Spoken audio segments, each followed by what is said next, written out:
Hello, viewers, good afternoon. We hope that you're having a lovely Friday, where today shall take stock of Uganda's democracy.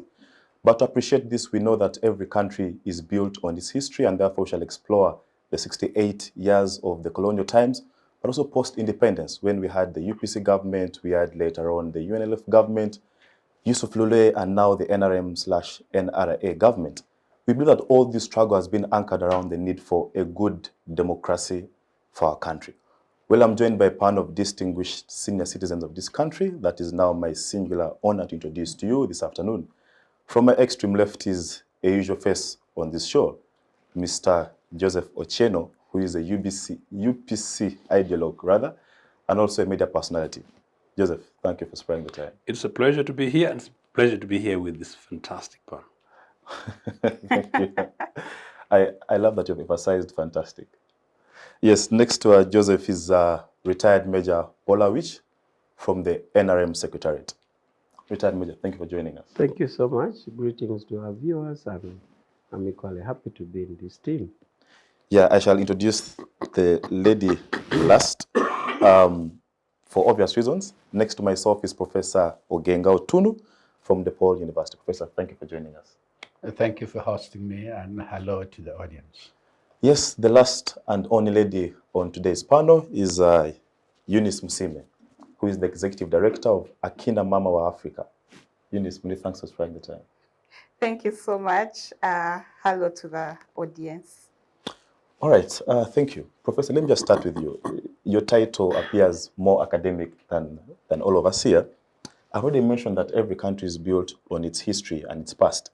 If we are to examine Uganda's democracy, it's not a new thing. It has had historical perspective attached to it. So could you just help us, for the benefit of our viewers, just trace for us the journey of Uganda's democracy, the colonial time, the post-colonial time, up to today?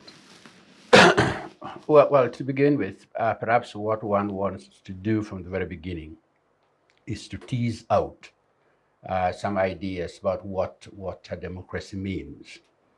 Oftentimes, we extract a particular Eurocentric definition of democracy, which is a link to the Greek experiment, which suggests that democracy is essentially a government of the people, by the people, and for the people. What it means in essence, which is if you run away from our indigenous understanding of our societies, because I come from a Choli, where we had democratic experiment, participatory democracy, way before the colonial period. And for those of you who perhaps may want to suggest that I'm mentioning this because I come from Acholi, you can go to Karugire's work on Uganda, where he contrasts the inherent nature of what the colonial and imperial scholarship refer to as stateless societies and state and centralized societies. What I'm suggesting here is, if you focus on those particular ideas about democracy, which comes from the Greek experiment, we had them here in our own societies. And essentially what we are talking about here is a form of social contract. And the contract here is between those who govern and those who are governed. And the terms of the contracts are fairly easy to understand. At the most basic level, it focuses on basic human needs. And basic human needs here is defined expansively to include human rights, human dignity, access to healthcare, access to education, for one to live in a way that one is protected, economic development. And so what that suggests here is that those who govern us can only govern us if they meet specific criteria. And that criteria includes having the consent of the governed. The consent of the governed can then come about at times through election, but the broader and most important function is not the traditional periodic election. It's the meeting of those basic human needs. Okay, rights which at times you may refer to as being natural, not given to me by the government, not given to me by my friends who are around me. All that I want to be, I want those who govern as part of the social contract is that they actually respect those rights and they promote those rights. and they meet the basic aspirations that I have in my life, and those aspirations are defined. So then when you define democracy expansively that way, and then you come to the colonial period, by its very nature, colonialism was genocidal. It was dehumanizing by its very nature. It took away the aspiration, the dreams of the people. And what it did in the context of my society, for example, was that it ruptured the democratic experiment which is underway. In the centralized polities, Buganda, Bunyoro, Toro, and the semi-centralized experiment in Busoga, there were elements of accountability because democracy deals with accountability. It deals with obligation and responsibilities. Whatever was underway in the society got ruptured as well, and so colonialism did away with whatever experiment was underway. Whatever shortcomings they had, completely ruptured. And then we come to, on the eve of independence, coming about 1960, when the colonial government finally decided that there was going to be election for the Legislative Council. And Buganda declared at that point that it wasn't going to participate in a democratic experiment, and declared right away its independence for the second time during the colonial period. And then as part of the negotiation, we go to 1961, whereby the election leading to independence took place. On the eve of it, violence enveloped the entire Buganda. Because the Mengo establishment did not want election to take place, and earlier on, when it refused to participate in the election, the DP won, which then provided space for Ben to become the chief minister, later on prime minister, as part of the negotiation.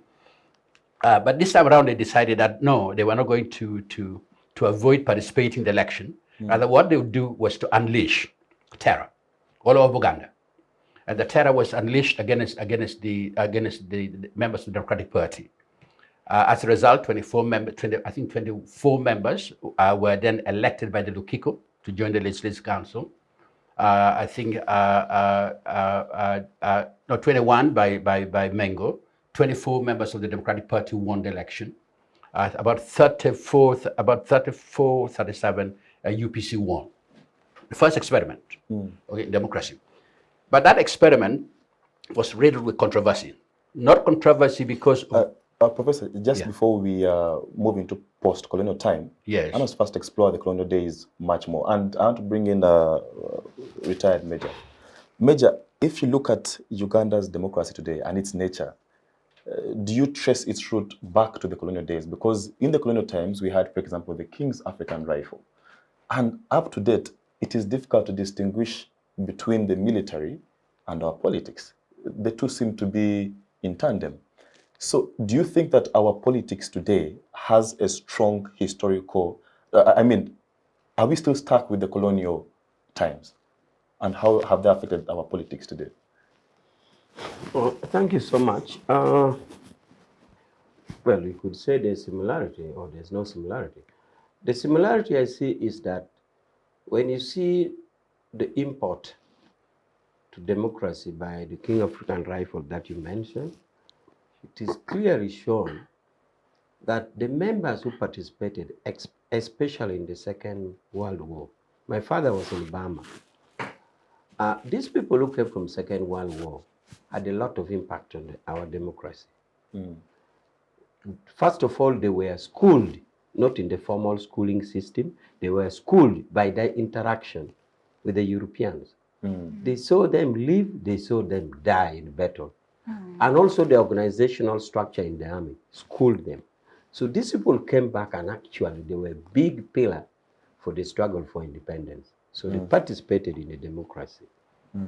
Now, if you wanted me to compare that one now, is no doubt that NRA, which is the brainchild of NRM, did bring in democracy.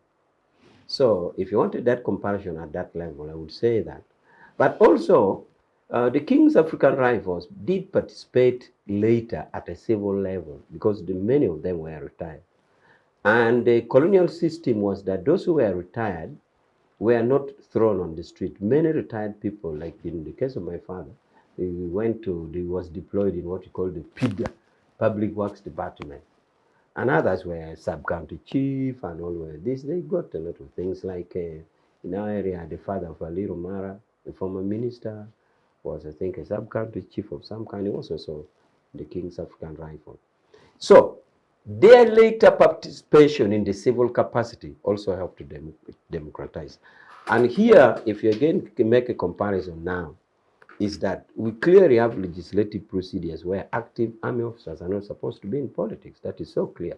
And that's why some of us who are in the main party politics are retired officers. So therefore, the similarities, as you say, is that at a retired and at a civil level, we do it. But I do not see, if you say that the army now, you don't see the difference. No, there's a big difference. In fact, the Constitution is clear about that. And we know that the army is subordinate. The civil authority is above the army. And if you're in active service, you're not supposed to do it. So they are way outside the democratic system. The only way we see them in the democratic system is to guarantee, to act like an insurance system, so to say, by guarding the territorial integrity of the country. But by far and large, legally and constitutionally, we do keep the army out. And at the party level, whenever some soldiers tend to be visible, we tell them, hey, come on, stop. That is not your work. And if they do it in a hurry. So the similarities, therefore, if you want, is that the King's African Rifle, the experience they brought and the cause and the input to independence through the democratic processes, the same thing here. All right. You've tried to make a good case, but I'll come back to you. Eunice, let me pick on you right here. It's difficult to distinguish between a progressing democracy vis-a-vis constitutionalism. Uganda's constitutional journey, if you go back to the 1961 post-independence constitution, then to 1966, and then the Pigeonhole, and all these constitutions, how would you evaluate our progress in terms of constitutionalism? Has our struggle for democracy been in line with the growth of rule of law in this country? Mm-hmm. Thank you. Interesting conversation. I could say a little bit more about what he said and what he's just said, but let me stick to... No, feel free. Let me stick to the question that you've asked. Maybe later I'll just speak to what they both raised. Yeah. Definitely constitutions are important. And even as Awich spoke, I was like, what we have on paper is quite progressive. But the implementation hasn't matched what we have on paper. So yes, we're looking to that separation of the military from other institutions of government, but that separation is on paper. It's not in practice. I don't know why our 1995 constitution, which has been dubbed quite progressive, it was progressive before it was tampered with, still maintained the military in parliament. Currently, I think we have about 10 representatives in parliament. And one would ask, what's the role of the military? What interests are they championing that would not be championed by other institutions? But to respond to your question more directly is to say that constitutions are important. The process of making the constitution is important. And there's a lot we can learn from our neighbors, say Kenya. The fact that they have a constitution that is progressive has in a way also enabled them to progress in terms of their constitution. And that's why it's pretty much important for Africa that we actually have progressive constitutions, because they are the mother frameworks. They are the determinant. Because why I ask Eunice is that if you look at, for example, the United Kingdom, it has no written constitution. But you cannot for a second challenge its level of democratic practices. I mean, where you have a prime minister saying that, I think here I have failed, and they resign. Actually, the fact that it has no written constitution. Is there a relationship between having a constitution vis-a-vis democratic practices? Actually, the UK has no written constitution, but it has a lot of written frameworks, including precedents, as you know, you're a lawyer, including of precedents that have been set that cannot be moved away from. So they've put safeguards in place to ensure that despite not having a constitution, there are norms. Norms are important because what the constitution is really supposed to do is to establish our norms, our practices, our procedures, our mechanisms. I like where Professor started. He said we had participatory democracy, but you see, he had to reference it. He had to reference it to Karigire. So if it's not written down, then no one is even going to be aware that we have this in place. That's why a lot of our history has been oral, and it has been passed on orally, and it has been lost. So we sort of then adopt Eurocentric mechanisms and procedures because what we had previously was not really documented. And if it's documented, there are texts and books that are left in the university. Previously, we used to have public libraries all over. I grew up in Entebbe, and right next to me there was a public library. Any person would walk there and be able to access all these materials. But now can you? No, you can't. So I think it's really of import that we have a constitution because of where we are right now. You need that reference document. But then also to say it's also important in the process. The constitution making process actually is also as important as the document that you get. Okay, interesting. Congressman, let me come to you. Uganda has had several political systems, yes, of governance. We have had we now have a multi-party system. We have had a movement system. At some point, we had a single state a single party state system, one party sort of. But if you look at the constitutional provision, I think Article 70 provides that Uganda shall have certain political systems. But it mentions the multi-party, but also it mentions the movement system. So I don't know, how do you interpret this? Is it that when one is in force, the other is in abeyance, waiting to be, reactivated? But also, if you look at Uganda's clamor for multi-party dispensation, were we ready for it? Because if you look at the nature of our politics, you're forced to rethink, were we ready for this multi-party dispensation? Very many questions, fantastic topic, excellent submissions. I wish we had more time. And in fact, I wish I was very anxiously waiting to see where my brother Ogenga would be taking this conversation post-independence. But Eunice is also quite right that the imperativeness of the reality is that while we had a pre-colonial systems which worked, and while amidst colonial times we had many of these contradictions when these guys came to whip and equip us and to push us in a particular direction, and whereas it is the case that Comrade Awich's dad were privileged to go and fight on behalf of the British Empire. I reject that thing in my head, and come back and do extremely great work, because those are the guys who were actually foundations to pushing for the reawakening of the Africans across the continent. I think the Brits must be very, very disappointed. But, okay, yeah, they must have been very sad that how did we take these Africans to come back and reorganize? So the reorganizers for Uganda People's Congress, that was the parent organization that mobilized across the country in terms of reawakening the African personality, in terms of the ownership of their own resources, their nation states, their destiny. It was very important, so those guys did. The question then is where we at can be very, very tempting. We can decide to choose whether we want to live as part of the imperative nature of the world today, or we go back. And to that, the NRA guys took a rather big lying swipe at the people of Uganda by sneaking the thing that he called the movement political system in our constitution.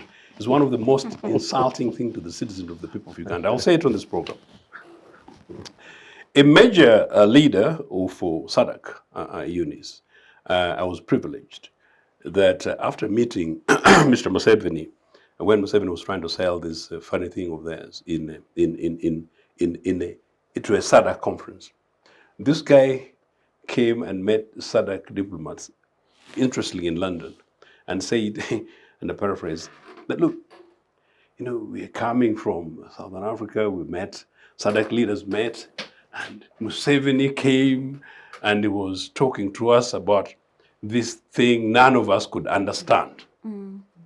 None of us could understand the process of so-called selling the movement political system. So that is, by the very powerful Southern African head of state, that they couldn't understand this thing. So no, Ugandans have been taken for a ride to the extent that there's a nonsense thing called a movement political system, and even entrench it in the constitution to say that while multipartyism is in operation, a thing called movement political system, which is only known in this country, is in abeyance. Meaning, actually, arguably, he's made a very important point that actually tomorrow, Eunice, when Museveni is retired and one of his officers is interested in making a shortcut come, they can simply say, oh, political parties off, movement political system back in operation.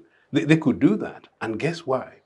One of the reasons is this, because after UPC defeated these guys in court to reclaim the multi-party political systems in 2004, they came and instead of going back to UPM, Uganda Patriotic Movement, the political party of Mr. Museveni and his team before going to the bush, they went around and you lawyers need to help us on this thing. Went to National Movement Organization and then NRMO, then NRM 0. And then, whereas for the previous 20 years, Ugandans were bundled that you must follow this thing from the bush, and we are all of it in all-inclusive democracy kind of stuff. All of a sudden, no, this is our party. So, and Museveni even said, those of us, if you want, let them leave, let them go. So, it is extremely unfortunate because this is a very important topic, and I think my colleagues made it fair. All my colleagues made it fair to broaden this conversation beyond the boundaries and context of Uganda, because it's really a big dilemma for nations and identities across the world that on whom imperial systems were imposed. But I was thinking at the same time, why is it that others worked? Yesterday I was watching a small clip video from a Singaporean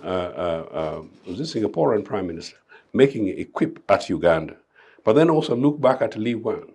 And I look back at my conversation with Milton Obote. May he rest in eternal peace, in 2002 in Lusaka at the balcony. And is telling me the conversations that he used to have with Southeast Asian leaders and how they used to admire Uganda and him and his approaches. And I'm saying, these experiments that we are talking about, it is about leadership, it's about direction, it's about a purposeful decision and a determination by Africans, in this case Ugandans, that if we are to go for pluralist processes, all these other things, and Eunice sort of hinted to it, it's about deliberate leadership saying which way are we going. My opinion is this, that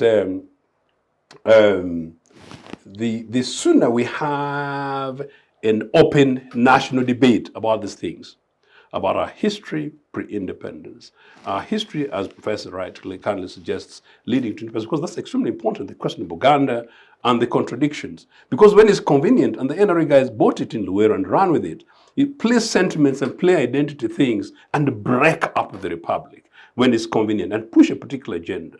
And the men and women of this country who are working extremely hard, like these panelists are trying to make sure that we bring hope and possibility that actually we can live as one nation in diversity.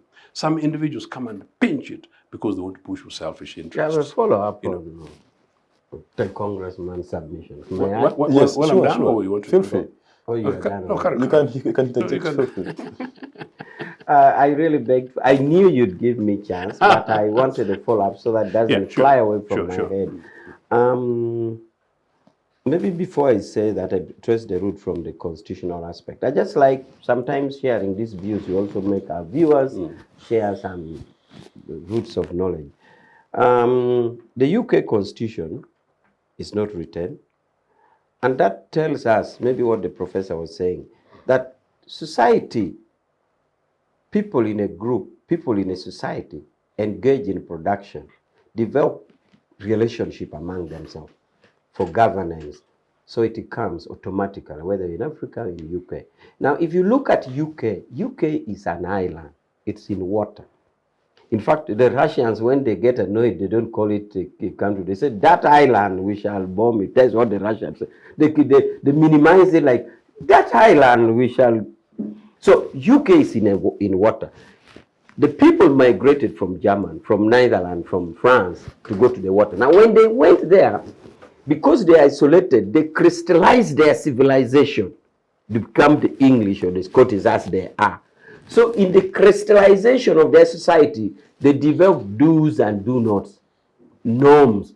So it is clear to know what to do, what not to be done. But I said over time, they also took down some laws. They codified many things. Yeah. So it is good to know the roots of the civilization and the crystallization of civilization in UK. That led to the operational governance without a written constitution. Now, if you compare with America, for example, America went and uprooted the Red Indians, and everybody came to America. If you look at the Americans, you have the Germans, you have the French, you have the Italian, now came later the Chinese, the Arabs, the African slaves, everybody.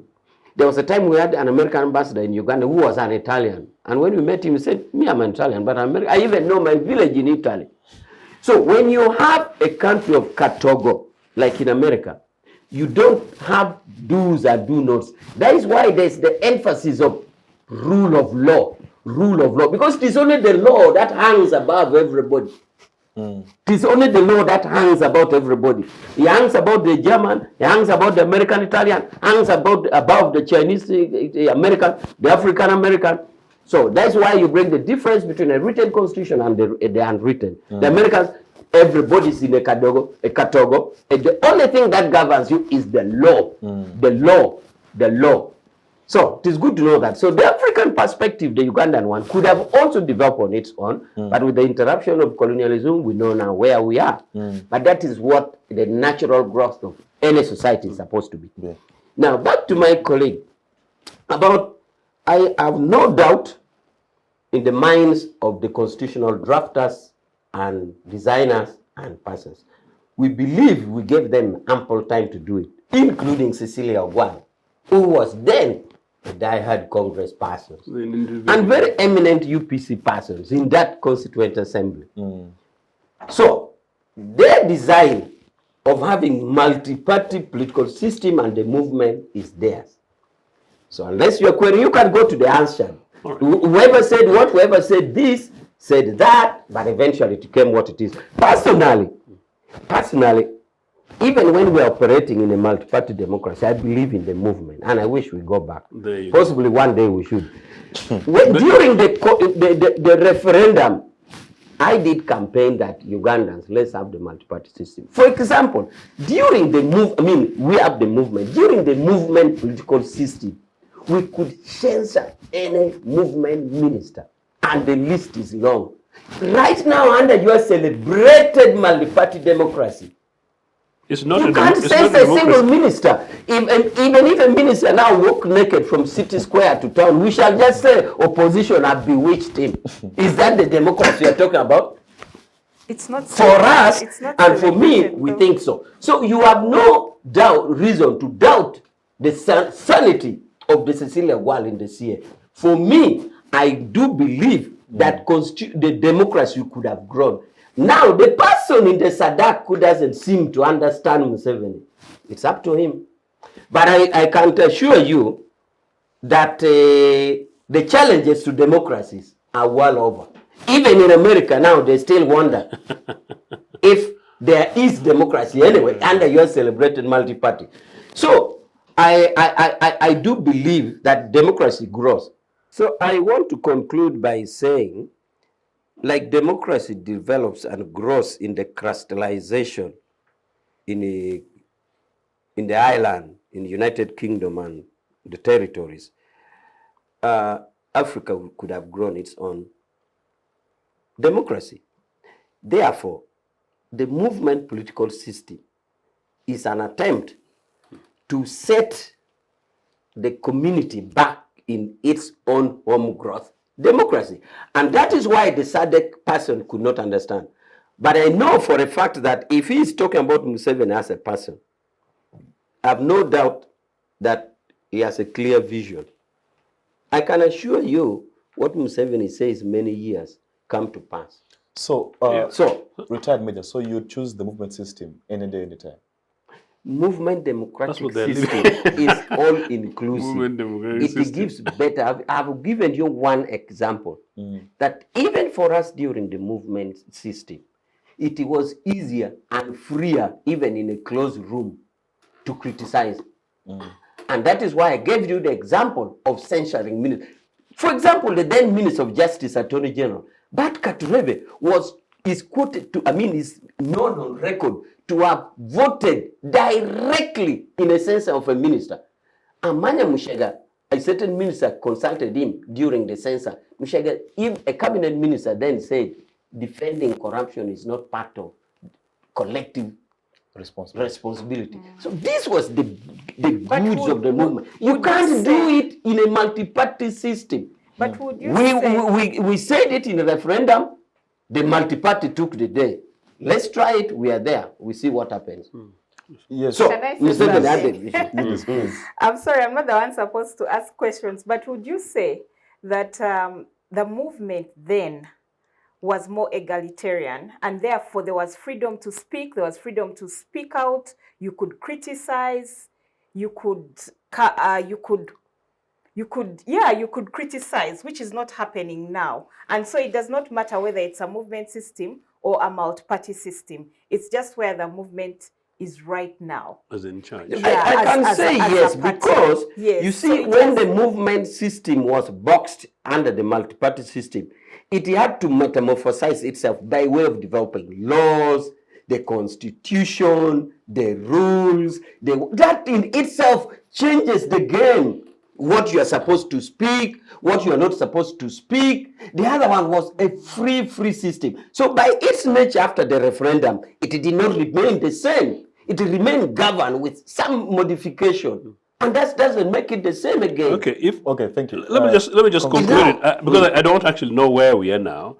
Comrade Awich has attempted to tear apart the contextual narrative of this conversation and to secure it very safely back into the hands of the NRA that went to the bush, that they sought to pick up Uganda, rule it and control it on a monolithic system in which there's one man at the top until maybe he gives it to some woman at some stage, and that but ideally, almost certainly, very sadly, to another man, including men who are in uniform and against the NRA's own constitution. They go ahead and play politics, but perhaps there are some men in Ugandan political system, Ugandan military, who are more equal than others. But no, back really to the serenity of this conversation. Post-independence in Uganda, as it is post-independence across the continent, and post-independence particularly across the world, and that was trying to refer to some of the Southeast Asian countries. We needed, and we still need today, to decide basically where we are and where we want to go, where we want to go. Like Professor says, really by and large, whatever the Greeks did, whatever was happening in Achola and in my place in Nagongara, the reality is that real. People want democracy, which is an accountability and a responsibility and ownership of the people, delivering for the people. NRA, it has not. But even if they did, they simply need to say that we are NRA and we are ruling under cover of multipartism. But actually, the record has been pathetic. But on the other, what was pre-NRA? Part of which was basically where you were. Pre-NRA, actually, there was a genuine attempt, starting really with the crafting of the independence constitution, where various nation states, various interests in Uganda, various identities conflicting, came and had a genuine open conversation, representative as it were, whatever way it was, whatever the challenges, but these guys across the country came around the table and built an independence consensus. And that is why when these NRA guys started the constitutional making process, which they really present as a decent thing. The 1995 Constitution is an NRA constitution. It's the only constitution in the world, in which a constituent assembly is designed and determined by a ruling military that came with a gun, determines that there will be, ruling military determines that in this assembly, political parties will be banned. Because we're discussing governance and this politics, a situation, and thankfully you refer to South Africa. The ANC and others sat as part of the CODESA. Just imagine a situation in which ANC is not involved in CODESA. You know, imagine which constitution anywhere in the world where you have a constituent assembly where political parties are banned, and then on that table there are 10 soldiers, very cheeky, 10 soldiers, you know, with the seat for 2 individuals for political parties. That was the context within which the 1995 thing was done. And not surprising that while Eunice celebrates it as a fantastic constitution, of course, by and large it was, you know, in it was that obnoxious, and your lawyers, obnoxious Article 269 of that NRA constitution, which UPC defeated in court, in which political parties were supposed to continue in a base like the NRA thing is supposed to be a movement system, you know, and political parties were not supposed to open branch offices, operate existing ones, carry, you know, campaign for, you know, sponsor candidates for any public elections, you know, not hold party conferences to elect leaders, and they were not supposed to. There's a particular provision, you know, they were not supposed to do any such thing that might be seen to interfere with the movement political system. So meaning even a conversation like Ochieno is now, if it is deemed to be interfering with the movement political system, it was a breach of the constitution. That is how crude that constitution was. Thank you, Congressman. I'm just concluding it here. What I'm saying is, my then considered view, Eunice, was that when these guys came from the bush, and maybe a consideration for the future, that we dump this 1995 NRA constitutional thing, which was basically a wasted opportunity. Pick the 1962 constitution. I know people have had a conversation about 1967 as a pigeonhole constitution, but I hold it very strongly. We pick 1962, and what the Brits and other nations do, we take 1962 constitution as amended, you know, including entrenchment of norms and systems in place. That would possibly be the nearest thing to take us forward. At the moment, we're taking it to and fro, and it's fudged. Thank you very much, Congressman. I have a lot of interrogation for you, but perhaps later. Professor, let me come back to you. The USA was a colony of Great Britain, but around the 18th century, they managed to fight for independence, and I think we all remember the great American Declaration of Independence, under which the very famous statement of all men are born equal was born. But the point is that America has ever since then built its democracy. So I don't know, aren't we crying foul by putting our current democratic status and blaming it on the 68 years of colonial rule? But we have had a whole 60 years to try and nurture our own democracy. What have we done with that? We have one group fighting another group, this group fighting another group. So aren't we the masters of our own fate? I don't know. Well, I think you're right, but you have to look at the interplay of both external, internal factors, past and present, because the present is informed to some extent by the past. That is not to suggest that we don't own part of the crisis we are in today. We do. At the bare minimum, we need a form of social contract, okay, where every part of the country feels that it belongs to this experiment. It feels included. It feels its interests, its aspirations are represented. It feels like there is a form of accountability. Call it by whatever name you want, okay? You may want to describe this as some form of democratic experiment or whatever it is. If the NRM buys into this live experience, not a narrative, live experience of the people, where some people feel included in this project called the NRM. There are those who feel excluded from this project called the NRM, and they belong to this. We want it all inclusive. Okay, it's not what you want. I'm talking about the reality as it is. Okay, and so we own part of the crisis we're in today.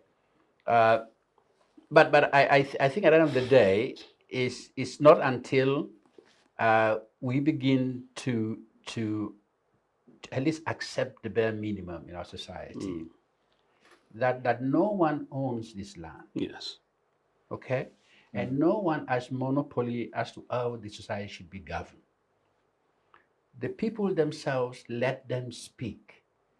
We know what their aspirations are. At the most basic level, people want to live with basic human rights, fundamental, not given to them by any government, by anybody, any political party. And those rights must be protected, regardless of who is in power and who is not in power. Must be protected. This is universal. At times we think this is a Western construct. Where I come from, where she comes from, where he comes from, where we come from, at a particular juncture in our society, in response to certain events in our society, we constructed ideas about rights, and how those rights must be protected. Okay, so that is the bare minimum, and we have to understand that people have aspirations, and we can invent this myth about inclusiveness. Okay, it's a myth. Okay, I'm not saying myth has some basic realities about it. Okay, I certainly, and let me confess, I don't belong to a political party, which is not a bad confession, not a good one either. Okay, I supported, when I was a student at Makerere University, supported Dr. Milton Obote. I disagreed with some of the views. I supported. I worked with the guy we are now remembering, Paul Samugere, Joe Everest Nyanzi, Zoten Senteza, the DP at the point. They were focusing on some issues of atrocities in the Luwero Triangle, West Nile. And I thought these were important issues that we had to embrace, okay, to put forward. Today I will do some work together with the government. I don't work for the government, okay? I work with the government to try and address some issues of development in where I come from and the reviving the cotton sector. So that's where I come from. And so what I'm talking about here is that it is important for us to draw lessons from our history. Sometimes we have to ask some difficult questions. They're painful. Sometimes we have to provide answers that are difficult, okay? And some of these difficult questions and answers should invite all of us, okay, around a table, okay? Where my brother believes that the NRM is inclusive, let him come to the table. My brother here believes the UPC experiment was a much better experiment. Let us have a conversation. And the purpose of the conversation is not to exclude, okay? It's to bring all of us together. With our competing ideas and the like, it's still fine. But for us to have that shared vision, the shared experience. And all you have to do at times is not to spend a lot of time here in the city. Go to various villages in the country where there is biting poverty, where people, where this experiment we are talking about is not working for them. Okay, and the invitation is for those of you who are in power, okay, not to think that you own this experiment, this country called Uganda. Okay, you don't own it. Okay, my brother doesn't believe that he owns it. No. What we are asking for in this conversation is, call it democratic experiment, but a system that works for all of us. A system in which we feel we belong to it. We have a voice. And can I just qualify this a little bit? Yes. Actually, that's very interesting because heavily philosophical.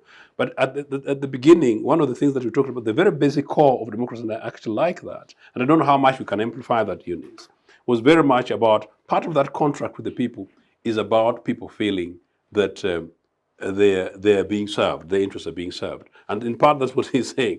So if we're in such a situation in which there is a part of our community which is excluded, and part of a community that feels is not part of the top table, those are part of some of the issues. But at the very minimum, do we have conscious leadership that very deliberate goes out of this space to deliver for all? And in many of those cases, the key services that we always speak about, with the basic health, education, and things like that.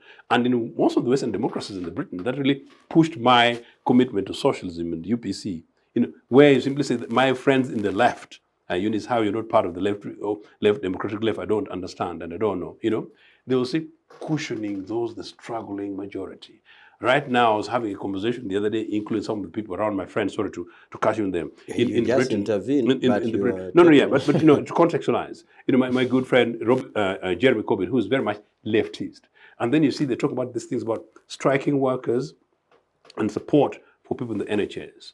the oldest guy in America, but still very impressive. 30 seconds. Bernie Sanders, you know, when you talk about the struggles of the majority versus the privileged few. That's what he's talking about. And that really is what we need in this country. And that's is when it comes to them, though. precisely. And that is not political, and that's not color brand. It's ideological, though, but it's not. All right. Thank you, Can I conclude Congressman. my portion? Sure. Just one Please. second on it. The emphasis I'm placing here is not doesn't suggest that I don't recognize good things, and there are many good things that the NRM has done. Okay, I do recognize and applaud the NRM for that. Okay, affirmative actions. Okay, for disability, women and the like, investment infrastructure, which brings a sense of unity, connects us all together. Okay, I do. Okay, I do recognize and applaud.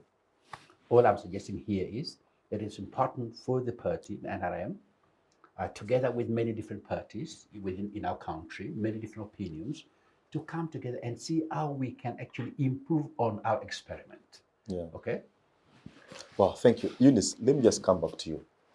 As we discuss democracy in Uganda, one very important tenet that we must agree on is the aspect of separation of powers.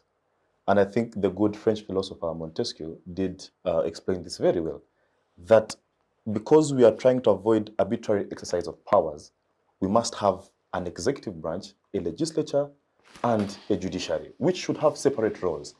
Now, let's examine Uganda's situation, the status of our separation of powers, because perhaps as we examine this, we would love to look at the mode of appointment, for example, of judges. Is it an approach that really would make the judiciary independent? You look at the security of tenure. That was, I think, even challenged in court in the landmark decision of Gerard Karuhanga, where the retired Benjamin Odoke was appointed in acting capacity. So now the question of security of tenure was laid out, but I think court did not answer it well. But let's examine the aspect of separation of powers and how important it is for a growing democracy. Excellent. I'm trying to be as optimistic and hopeful as my brother right here. So I was just thinking about that. I think the principles are good on paper, but the reality is that right now where we are in Uganda, we cannot achieve that in the current dispensation. And I like what Joseph has said, that it's time that we had that national conversation. I think where we are at now in Uganda, we are at a point where nothing works. So no institution works. Isn't that being too pessimistic? I don't know whether I'm being too pessimistic, but I was just thinking about recently the video clip I saw of the Prime Minister interfering with the court decision. Now, as a lawyer, if I wore my legal hat, I would quickly say there's need to be a separation of power. But then the reality of the matter is that in Uganda, the court process is so flawed for the ordinary person that maybe sometimes you need those sorts of disruptions. Actually, if you listen to social media and other radio stations, many people were applauding what the Prime Minister did. And they actually said, oh no, I know the Chief Justice came out to speak about it and said, oh, we need separation of powers. But many people are saying, just keep quiet. You're only saying that when it suits you. But when we've seen your own judges make political decisions that are not based on the rule of law, you've not come out to speak. So you have the credibility to even speak against what happened. So we're at a point in Uganda where institutions are so weak that we cannot even begin to dream and think about separation of powers. When we think about the parliament that we have now and the parliament we had previously, there's no comparison in terms of what they are able actually to do independently. There's no independence of the parliament, there's no independence of the judiciary. So how can we then have a separation of power? And even when we talk about the executive, we truly do not have an executive. We have come to a point where we have simply state capture, where we have Mr. Museveni in charge of everything, unless and until he sanctions something. It will not happen. Even if we said, oh, in terms of appointment of judges, we have the Judicial Service Commission, they're going to go through a process of vetting, and then they will send them to Parliament, and then send him. Unless he wants someone to be appointed, it will not happen. So I would say, to be optimistic, we need a national dialogue where all these issues can be brought on table. On paper, it could have worked, it hasn't worked, and maybe to begin thinking about alternatives. And just to say one thing about the 1962 Constitution.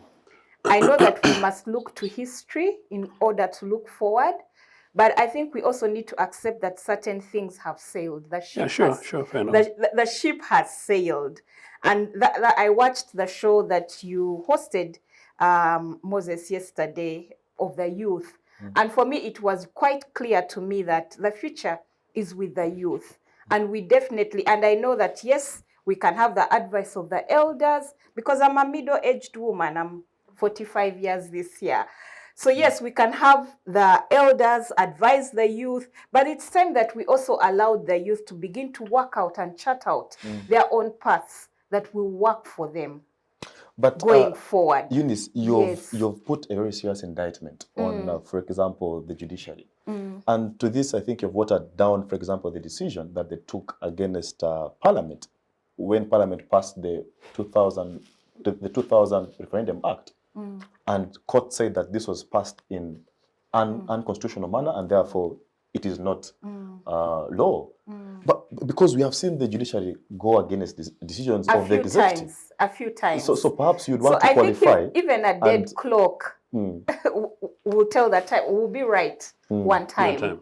So what we've seen is I want to be optimistic, and sometimes we'll have moments where we see some sort of principles coming out that we would like to see, some sort of progressive norms coming out. We'll see that. Yeah.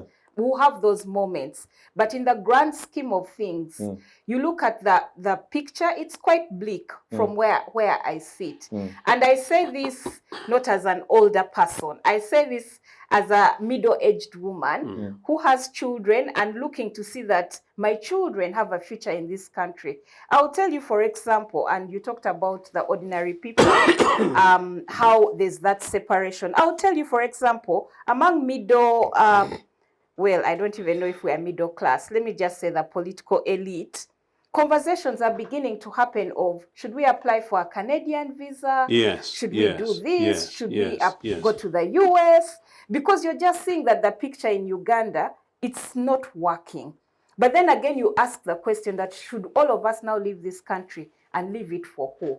So we need to be able to say, no, there's a reason why we are educated. We need to step back and make sure that Uganda works for everyone and not just for a few people. And it's not all NRM, by the way. Not all NRM. Just a few people in NRM that are enjoying from this patronage. And would want to see that the country works. And I disagree with Professor here about affirmative action, disability. We've really not performed very well on those fronts. We have tokenism. We have cosmetic changes. Can we explore that a bit later? A bit later. Yeah. I want to bring in Pollar on the aspect of separation of powers. Retired Major, when you hear Eunice speaking, and I don't know what comes into your mind, but what comes into my own is perhaps you'd want to make reference to a statement made by the retired Chief Justice Benjamin Odoke, who said that the three arms of government are like three cooking pots on which a pot sits, that without one, the other cannot actually exist and function. So perhaps we could set up for checks and balances. But then how do we achieve independence of institutions? For example, the president, I think about 3 months ago, appointed 16 judges of the High Court in acting capacity. Now, where is the security of tenure of these judges? What decisions are they going to administer when they don't have security of tenure? So how do we achieve independence of institutions? Is it about the appointment? Is it about the emoluments? Is it about how exactly? Okay. You see, the whole thing is, if you look at it even from a scholastic point of view, it's sometimes called the theory. or it is called the doctrine. Meaning that even in the scholastic point of view to scholars, it's really not, It's not practical. hard and frozen and separated the world over. And that's why it is referred as the doctrine or the theory of separation of power. So it's not really that you have that. For example, But would it be ideal? yes, for example, you have a situation where the legislature is supposed to be independent. By legislation, it passes law. Then you have the other hand saying the president must assent. Of course, you have this provision where you say that if it is returned to parliament 3 times, automatically it becomes law. But you know that the input already of the executive is there. It has queried this, it has queried that. It has, by itself, it has had already impact on the product from the legislature. So these are theoretical aspects of what separation of power is. Then you have the appointments and you have all this. So that's why it is called theory. But in practice, really, in our system, we have tried the theoretical aspect from the practical. Legislatures are supposed to do their work, no problem about that. The executive, notwithstanding Eunice views, we do believe it works. Cabinet sits, cabinet originates cabinet paper, it is discussed, it is pushed to the legislature. So that is the work of the executive. Courts are doing their work. Many, many times, like this recent ruling of members of parliament, we would, as a party, on plot 10, would have wished to have as many movement MPs as possible. But how many did court throw out? Very many. We had to go back. Those we could go back, we had to go back.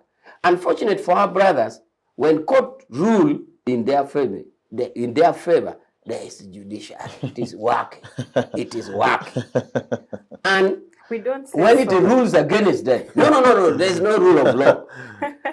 Then, so the theory of separation of power is a theory, but the practicality is difficult. But we try in the instant case of Uganda and NRM in particular. But in theory, you can exhaust all point of intersections of these arms of government. All points of intersections, which are lawful. So, but we try and we insist as a party that please do respect. Because Professor says the social contract. For us as a party, we are the ones with the social contract with the people. We went with our manifesto to the people. We explained, we sold it, they voted for us. Then we formed the government, which is our agent. So if you explain agent-principal relationship, I am the principal. Government is an agent. So as a principal, we do instruct them to follow. How they deviate from it, it is upon us, the party, to follow, and we shall put them in order. Okay. Can Let I me just say comment one something. thing on Eunice, just a minute. I want on that principle of separation of power. I just want to say, to dig deeper and say, it's really not about saying that these 3 stones that you've spoken about are very separate. It's to say that one arm does not exercise too much power over the other. Agreed. Yes, so it's Agreed. about power sharing. Agreed. Do we see some power sharing between these 3? Yes, No, we don't. You do it. Yes. So I'm saying we do it. I think one arm exercises excessive power over the other. That's what we are discussing. That is your fear, but we do. Now, Because you see, Pollar, why I ask is that if you recall Professor's description of democracy, it's about the people. One arm of government, which is the legislature, represents the people. The judiciary is supposed to render justice for the people. So these institutions, it is to our best interest that they are actually independent and not influenced by another. So my question is, how best, for example, do you think we can achieve? Okay, do you think that the mode of appointment, for example, of judicial officers, whereas it is constitutionally provided for, do you think perhaps there is need for amendment? you see, if you talk of any law in place, any legal system or procedure in place, law is not made on hard and frozen thing. If you feel the current legal regime of appointment of judges is not adequate, please feel free to say it. If it is that, it is that. But if you feel it, that you have had a third high to look at the current legal system of appointment of judges. You can even take precedents and compare with other jurisdictions like Kenya or others. You can say, look, our brothers in Kenya do it otherwise. Bring it on board. Have we rejected? But as it is now, we see it as it is. But I'm not saying, I could say it is good, but if you say it is not, you are the citizen. You can compare with other jurisdictions, bring it on board. So law is not hard and frozen. All right. But so far as it is, we try to think that on the minds of the lawmakers who did it, it is working and we want it to work. Professor, I want to say, I don't know whether it is, I wanted to complete or you want to say something? Go ahead. Now, because having exhausted that, I wanted us to think about the exercise of power itself. You people are talking of the separation of powers. We should also know that our constitution and the feelings in the government under NRM is that power itself, apart from being separated, the exercisation is of importance. Remember, Article 1 says power belongs to the people. And whoever is exercising it, whether you're a minister, whether it's the chief administrative officer of a district, wherever you're exercising it on behalf of the people. And that is why when a chief administrative officer wakes up to dismiss a headmistress of a primary school arbitrarily, there's a provision of judicial review that is challenged. So we should tell our viewers that not only are we talking of exercising of power, I mean separation, but the exercise. And that is why Nabanja, Right Honorable Nabanja, went all our way to say, come on, you're exercising judicial power, but do you think you really exercise it judicially? Some of our people let us down. You find the legal system is supposed to propel and develop society. They are exactly being an impediment to social development. An impediment not because of the construct or the drafting. They're being impediment by those exercising the power, those exercising the authority. So we should really be careful about the exercising of the authority by the executive, like the chief administrative or ministers, that power belongs to the people. That chair you are sitting on, you are sitting on behalf of the people. And should you not exercise it judiciously, it will be challenged. And that is why you see a ridiculous decision like this. And that's why the Prime Minister, I was discussing some police officers, how they interpret the law, very unjudiciously. You are a mother. For 2 years and 11 months, coming to 3 years, you have had a child with you uninterrupted from birth. And then the biological father of this child steals from you. Now, when he steals, he compromises the police. Then the police says, no, madam, you go to court to get the child. Where was he? If the man now insists getting the child because the status quo, in his opinion, has changed, he has the child, why didn't he last week think that there was... And it's very common, by the way. Why didn't he think last week that there was rule of law? So this ridiculous decision is where sometimes you find the executive, in the case of the Prime Minister, jumping in. It is an emotional reaction, but in good faith, an attempt to save the public. Okay, thank you. Professor, I can see your hand is up. I'll give you a chance before you take the break. But I have a follow-up concern for Pollar. No, I want to bring you in first. No, I just want to make a very basic point here. I think one, the president has told the public, the country repeatedly, that the judiciary is dysfunctional, and the emphasis he placed on is rationale for that is that there is corruption across the board in the judiciary. He has called them inept. Okay, so that comes from the president, and I assume here that he speaks on behalf of the party as well, NRM. Now, so that is one. Okay, there is a critique that comes from ordinary people. I think we all know about it now. That the judiciary, even if you take the most pedestrian definition of independence, is not independent. Okay? That is a general, okay, other than the fact that it doesn't work, people are bribed here and there. Okay, the Chief Justice is my good friend. I respect him a lot. He's a good man. Okay, but the judiciary, in the eyes of ordinary people across the board, by and large, regardless of which political party they belong to, okay, is dysfunctional, is not independent. Now, then I think it is important. Perhaps the dysfunctionality of it is a critique of the way it is, that it has to find a way of working around it.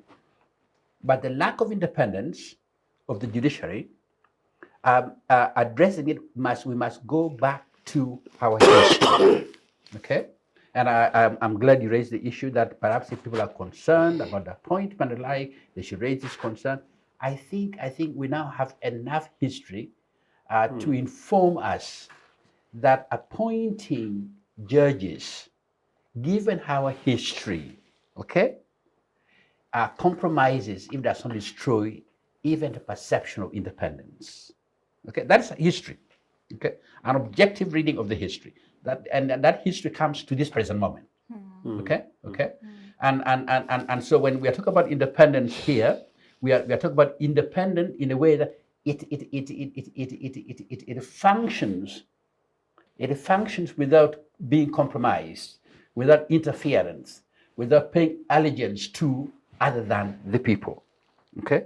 And we know many of the people who are appointed are people who are supposed to, I have there, were members of the NRM. Okay? Not that they're bad people. Okay? Not that they're bad people. Not that they'll compromise the law. Not at all. But you are a trained lawyer. The mere perception, yes, okay, compromises. Okay, takes away the faith, the trust people have in the institution, which institution is supposed to be an important part of their expectation. Okay, so I think I'm not saying is the NRM government doing it. That's a fact. Okay, other governments have done it before. It's a fact. I think we need to move away from that, so that members of the judiciary are appointed not by the executive, okay? The way it is happening now doesn't work for the type of society you are talking about, I am talking about. But even the perception, take for example the case of Kenya. The judiciary was perceived to be fairly independent, and when then the Supreme Court made its ruling, the last election, it ruptured that confidence. Almost half of the population, which thought that this was unfair election, the way it was carried out, are now losing faith in the judiciary. And faith is important, okay? And I'm talking about this at the highest level. At the lowest level, my brother, you know it, go to the villages. People have absolutely no faith in the judiciary. The lawyers are bribed. I have a lawyer that represents me. He has a lawyer that represents him. If I have more money, the lawyer that represents him come and negotiates with me so that he loses the case. They can tell you openly now which judge or magistrate wants how much the amount of money they want for the case to be won. It is across the board, everywhere. Okay, and so I'm not saying that this is, but right now you are the government. Okay, and I think one way of addressing this is for you at times to do what is required when we get to a moment of atonement, a moment of repentance, where you turn around and say, you know what, maybe we meant well, colleagues, yes, but it doesn't work. Okay, appointing doesn't work. Okay, it works for the system, it works for the government. Okay, but I think I want to imagine a moment when you actually genuinely believe and imagine and invent the belief that you actually act on behalf of the people. Yeah. If you can imagine that moment, maybe then you can retreat a little bit and say it's not working for us. The president said it doesn't work. The president said it doesn't work. Ordinary people on the ground say it's not working. Okay. So you know. Yeah. I know we're going to the and part of the backup for the judiciary officers is the police, meaning policing system, the thing that we're trying to talk about. Yeah. The perception and the realities are connected. But finally, the point we raised about I have to begin with you after the break. But just to conclude this side of it, about the acting positions of judges, which is a big concern, I know, but this is sort of your trades. It is the case that there is one of those judges that has been appointed now as acting, and it's a judge that has had a particular record in recent times, almost cadreship. And now a very, very major, almost decisive political case is in the hands of a particular judge right now. There are concerns out there. I'll not go beyond details. What happens out of that? That is part of the discussion here, and our discussion is about our future and the future of our children and my children. Pollar, I think what he's trying to say is the appointment of Counsel Kidega to the Court of Appeal. So perhaps we shall begin with that after the break. But to our viewers, we shall spare some time towards the end to examine the legacy of the now late Paul Kawanga Semugere. But for now, just keep with us and see you shortly after this break. The Citizens Chatroom happens every Friday at 2 p.m. on Civic Space TV Online on Facebook and YouTube. We invite you to be part of this conversation. Civic Space TV, freedom always. Well, thank you. We'll be back from that short commercial break. Joseph, you had a comment, I think, on something. I'll give you a minute. No, I wrapped it up in 30 seconds. In UPC, we keep time and we save. So Do you? on the basis of Let's this, I wait simply and said that see. let's just continue. Let's wait and see now. You started. Right. Now that you mentioned the UPC, I'm forced to examine something. Yes. Because for us to achieve democracy to a good scale, we must silence the guns. We must get the military out of our politics. Yeah. So do you think that there are certain historical wrongs that we have to right? For example, if you look at the circumstances under which the Pigeonhole Constitution was passed, it is a controversial narrative out there that the role that UPC played in terms of the military surrounding the National Assembly and all those things, are those some of the wrongs that we have to right as a country moving forward? But also, do you acknowledge that as we discuss, as we try to vindicate, as we try to point fingers at the NRM, do you also acknowledge that you played a role? No, NRM cannot be compared with any regime in this country. Certainly not in history, and certainly not Idi Amin's. And I'm saying it with absolute respect and authority. Amin came, long-serving military guy. He overthrew the elected government of UPC. Amin didn't want to overthrow the government. The Israelis encouraged him to overthrow the government because Obote was going to arrest him on the killing of Brigadier Koya and on the question of Congo. And so Amin had to do it. In fact, the more I grew, Professor, the more I actually grew, particularly actually in exile in our polity, the more I started appreciating, including Idi Amin, whom I couldn't stand. So thankfully, I think I have been guided by our lead scholarly team member here, that we need to be able to take away sentiments and put issues and then contextualize and rather chuck off many of these other issues, moving it forward in as fair a way as possible. I want to tell you that I grew, Eunice. UK General, amazingly, actually helped me, my exile college, for which today is my second day in history, November 24th, because I escaped Nairobi from these guys on November 22nd. 23rd was when I found myself in miseries. I didn't know where I was in Hornsey, North London. So today would be day 2. I was just beginning to learn how to have those terrible beans of theirs for breakfast. But one thing that helped me was to understand and appreciate the civility of the system, the workings and operations of the institutions, objectivity of people in polity, the maturity, including of Ted Heath, whom I resented, who actually gave us Idi Amin with the Israelis. Towards his old age, became now the voice of reason in the Conservative Party, and would go ahead and say, look, in 1969, we did this, and in 1970, the Foreign Secretary came and talked to me, and I dismissed him, but he was right. We did things like that. It was my fault. We should have done it this way. That is part of the conversation that we need to be having.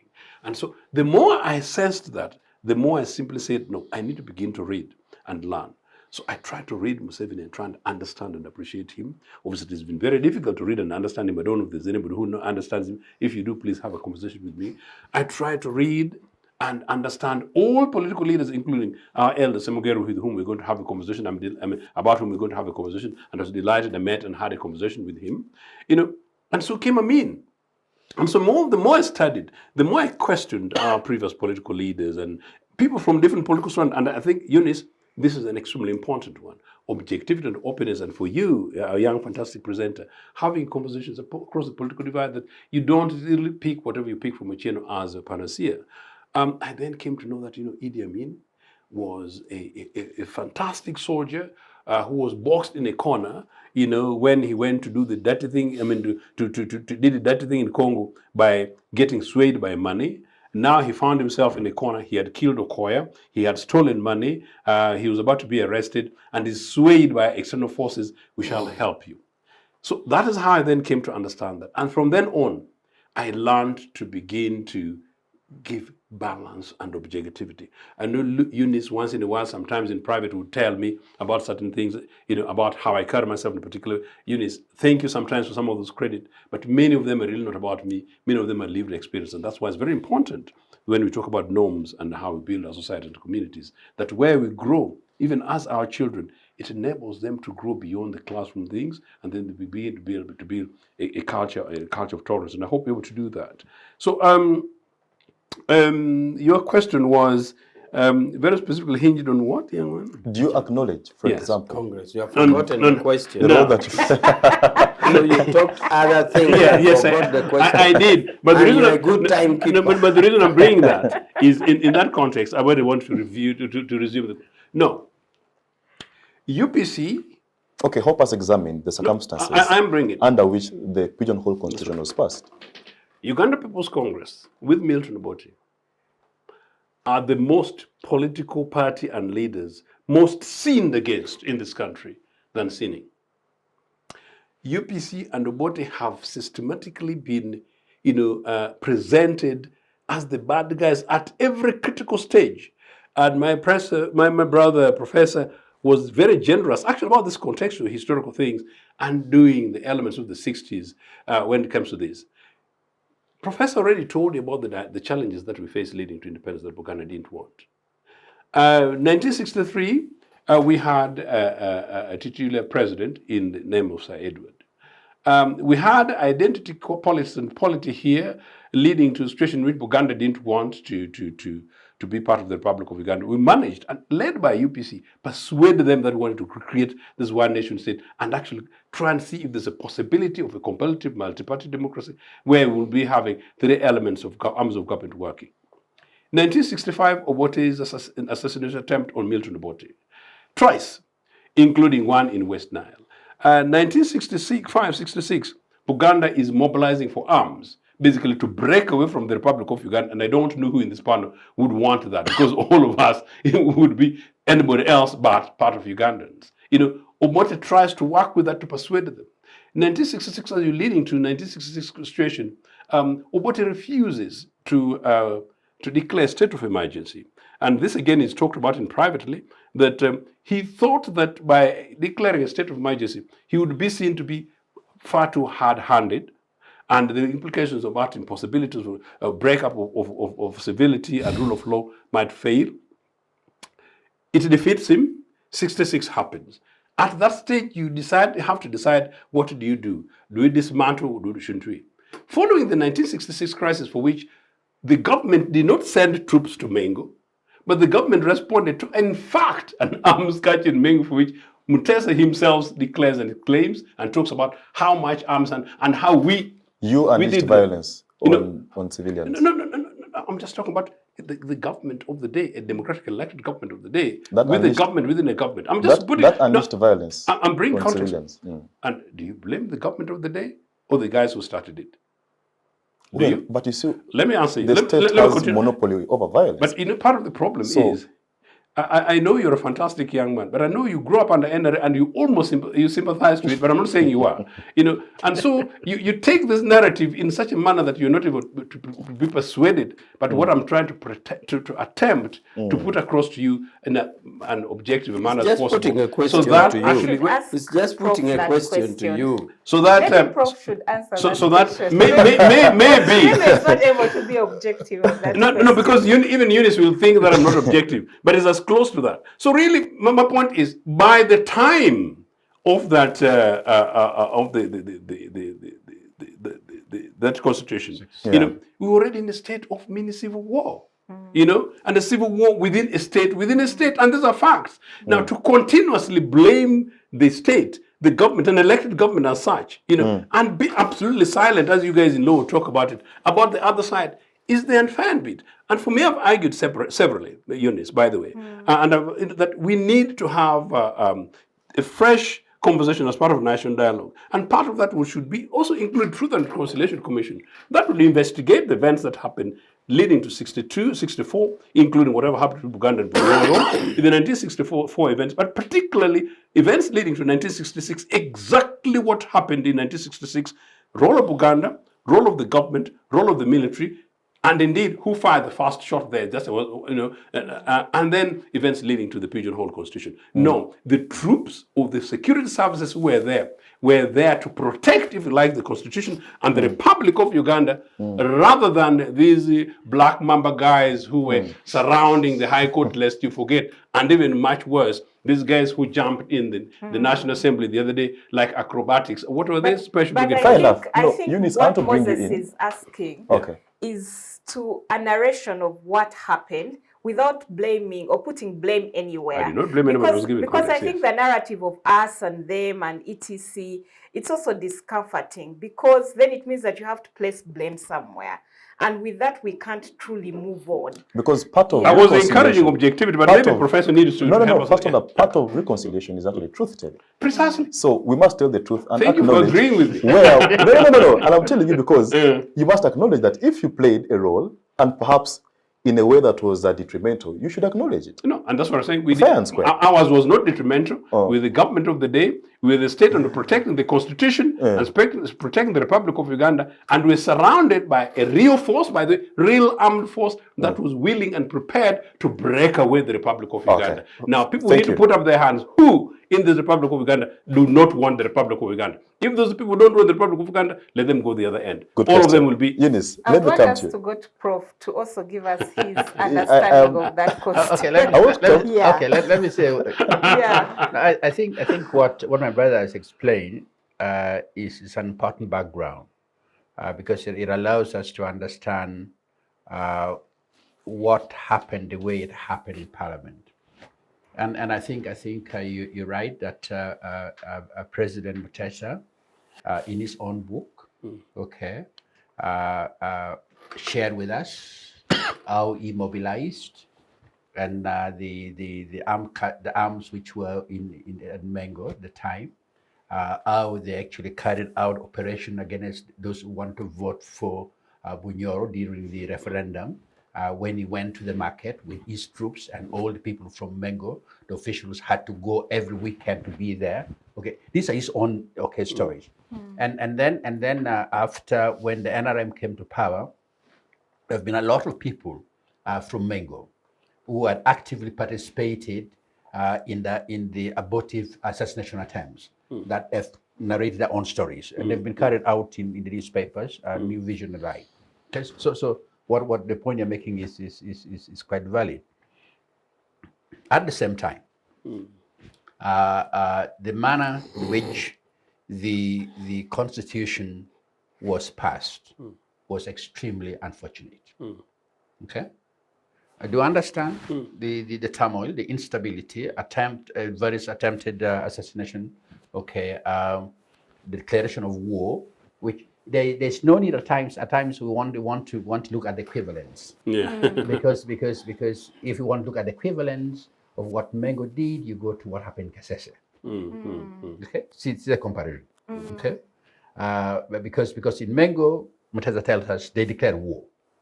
Okay, that's right. And then you have what we refer to as the massacre in Kisubi. 7 people killed. Government was attacked all over the place. Police stations attacked all over Uganda. Okay, that doesn't mean that what happened in Parliament should have happened in Parliament. Good. I think that's a good point to end that. Eunice, let me just come back to you. Still around democracy. If you look at the East African region, Kenya at least has managed to achieve some level of democracy, some semblance, I should say. But about a month ago, one of the members of parliament from the ruling political party, I think the Honorable Salah, said that, if a president is doing well, Rais umefanya kazi vizuri, he should be given another term. He wants Ugandan citizenship. So I don't know, because we are aspiring to be a democratic country. And perhaps we look up to Kenya. So if Kenya is saying that, okay, but wait, do we need term limits anyway? I don't know. Well, the UDA party has come out to refute and say, well, I mean, this is not us and we're not changing the constitution. But should it unfortunately happen, how will that decision take us 2 steps backwards as a country, as Uganda? Because the truth is we look forward to Kenya. I would like to say on this note, I want to be optimistic. Because I mean, Welcome to my club. the president has come out to dispute. She's always resisting. She's a member of the resistance movement. You have to resist oppression. Resistance is a way of life. But I would say the president has come out categorical on it and said, no, this is not my wish. I'm not going to change the constitution. I would say for Ruto, for me, it's a wait and see. It's a wait and see. Because equally, when it happened in Uganda, it was, at first, everyone thought, no, it's not going to happen. Remove term limits, remove age limits. No, we didn't think that it was going to happen. But then machinations got us there. I think it was Kwame Nkrumah who said, when he was championing a united Africa, and he said, we must do it now. And the reason why he wanted us to do it then was because he said, before the trappings of power get to you. So power corrupts, and absolute power corrupts absolutely. So at the beginning of your term, you may want the best for Kenya, but as you begin to get used to the salutes and the motorcades and going to all these different places, then you say, but where am I living? I need to stay in power. So we can only say, let's wait and see. But of course, our call and our urge to the Kenyans is to really watch. To reject. Yeah, because why I ask is that if you look at the Kenyan election, so many Ugandans were vested. They were following who is going to win, who is doing what. So should Kenya take that path, then I don't know, shall take We'll be totally we disappointed. hope no Ugandan voted. Yeah.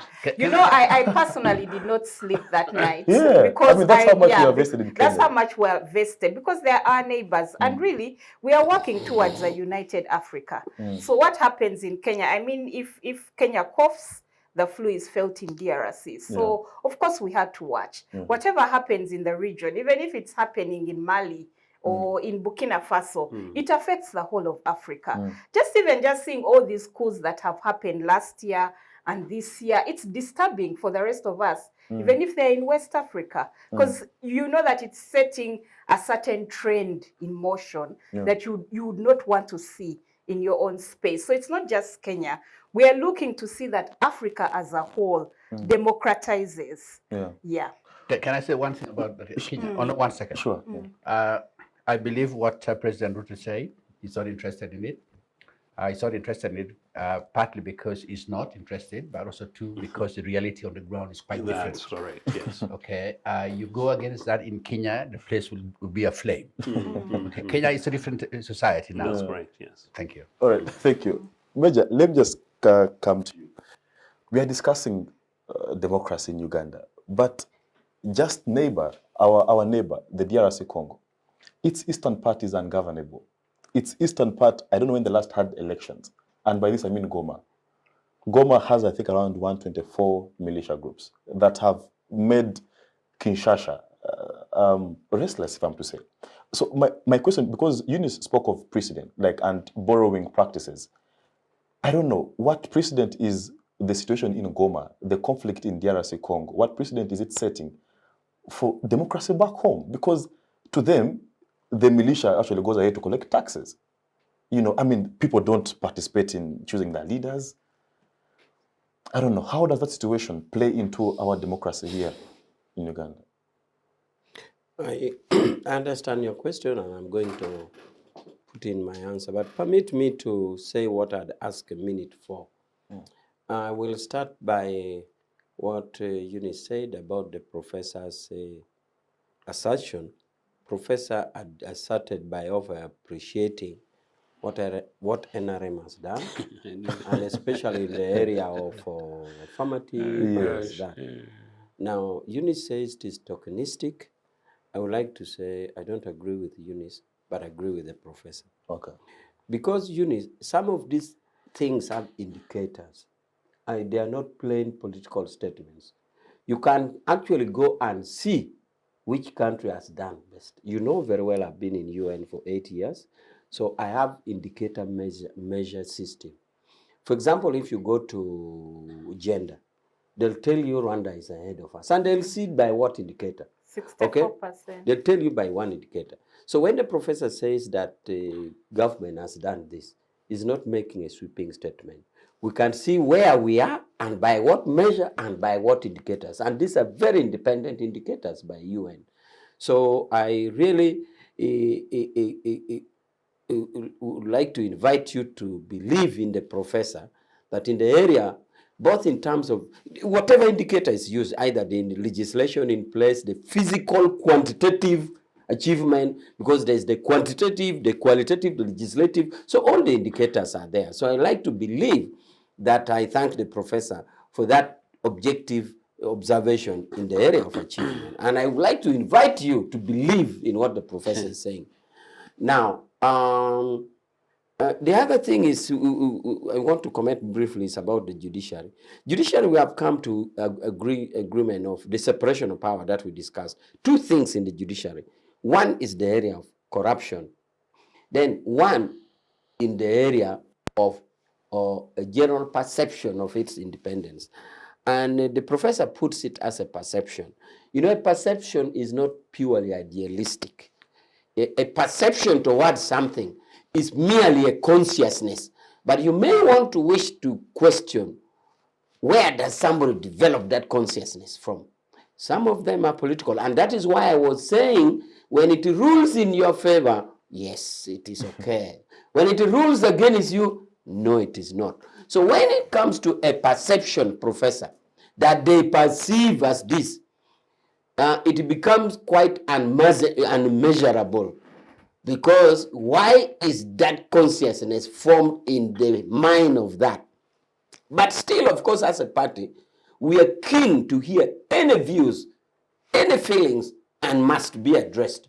But the bad thing would be if this perception came from a purely political, materialistic feeling, then we won't address that perception.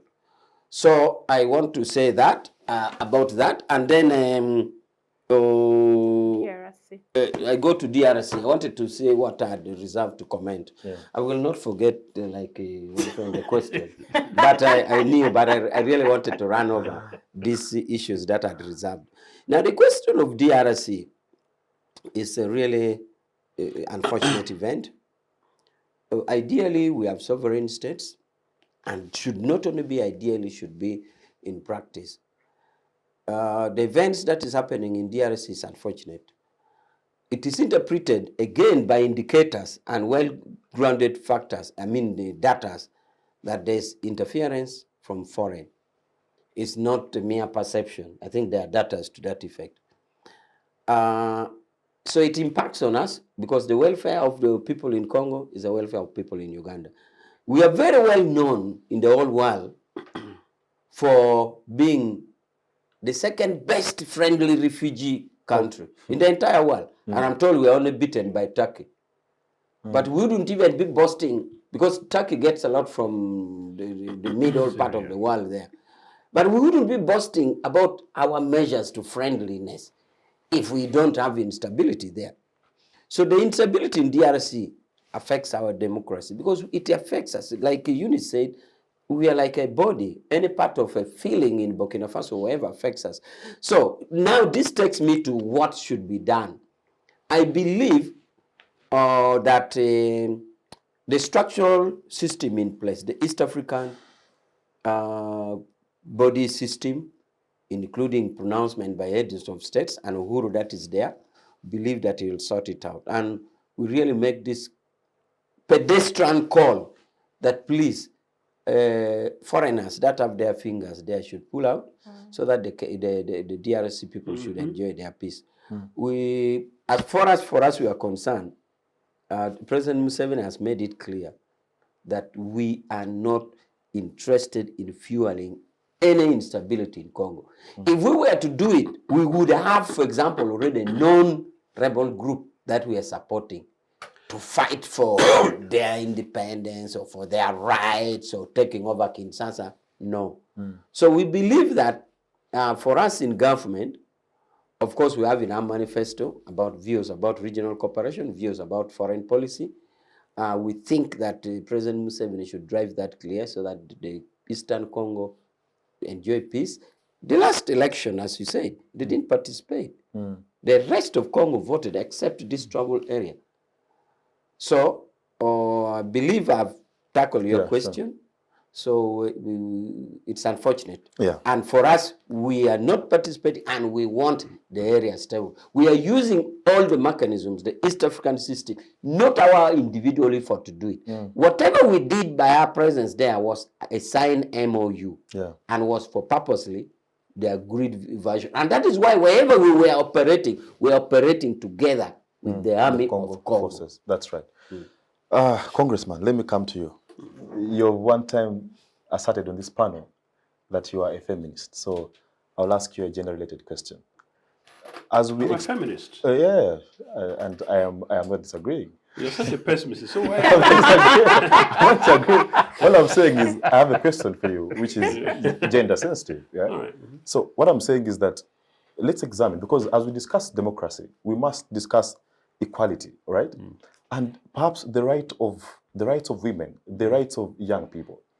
When you look at the legal framework, there were attempts to address historical injustices that were created through patriarchy and all these things. And that's why the rights of women were explicitly mentioned. But Uganda also is a signatory to the Maputo Protocol that still went ahead to talk about the rights of women. So in your all honest opinion, do you think that Uganda has made tremendous effort in terms of achieving democratically the rights of women? Because now we have members of parliament. I think about 33% of them are women. Then you have all these affirmative actions, then you have WEP. So in your lens, as you sit back on that chair, do you agree that the NRM has done tremendous work?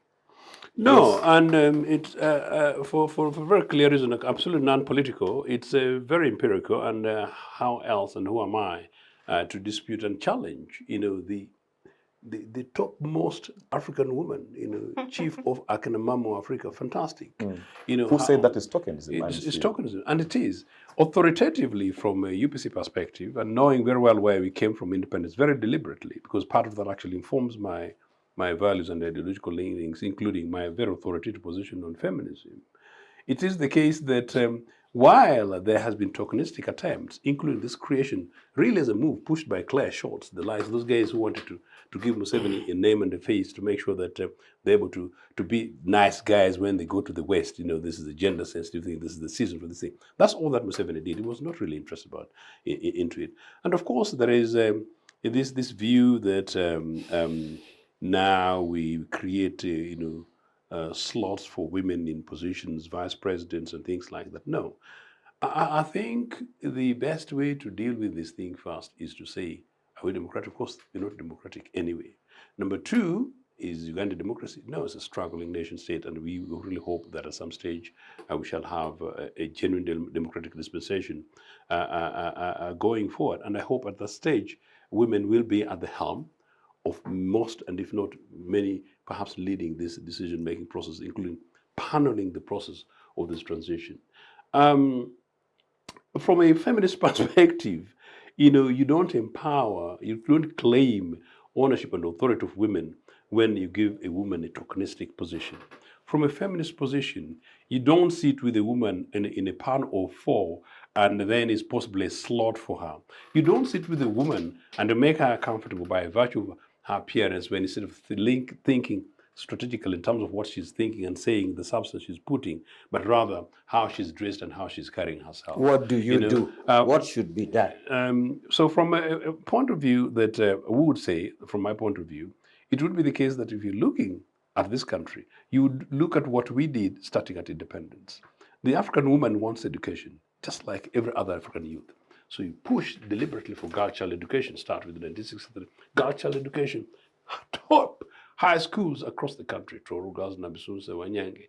Give it, Mary Stuart Holland, give them power, intellectual deep, and create possibilities. When in the 60s, and Eunice was possibly in a very personal way, in which girl students were fast-tracked as civil servants, leading to going to become the first permanent secretaries, just like to undo the male-dominated kind of stuff over the generations and then see them in polity and in leadership. That's what you do. So education, from the lowest to the highest. health, including child mortality, the question of making sure that women don't die unnecessarily, build, including my Nagongara the first. So quality, what I saw in Nagongara in the 60s, early 70s, Eunice, in the maternity ward in Nagongara, purposely built within 8 years of UPC. It does not exist in any government hospital today. The maternity ward that we had, merely in Nagongara, which is basically a dispensary at the time. What you do for the African woman, if you enable her, that instead of her doing the firewood, you sort of the energy.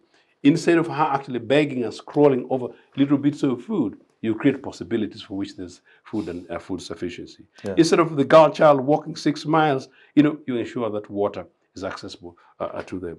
Instead of a situation in which women have got to be battered and beaten, you create possibilities for which they don't go to police. I have had to intervene several times by this official, several times, Eunice, even from abroad, to call senior police officers and invoke merely my name as Ochieno, that these things happen, including in topmost Kampala, and by the way, including with topmost African women, of elite women, the social class you can't expect, because they're being battered, domestic violence, because their land is being grabbed by certain men, because some of the situations is because the judicial system, judicial process has failed them, and in many cases because police officers have failed them.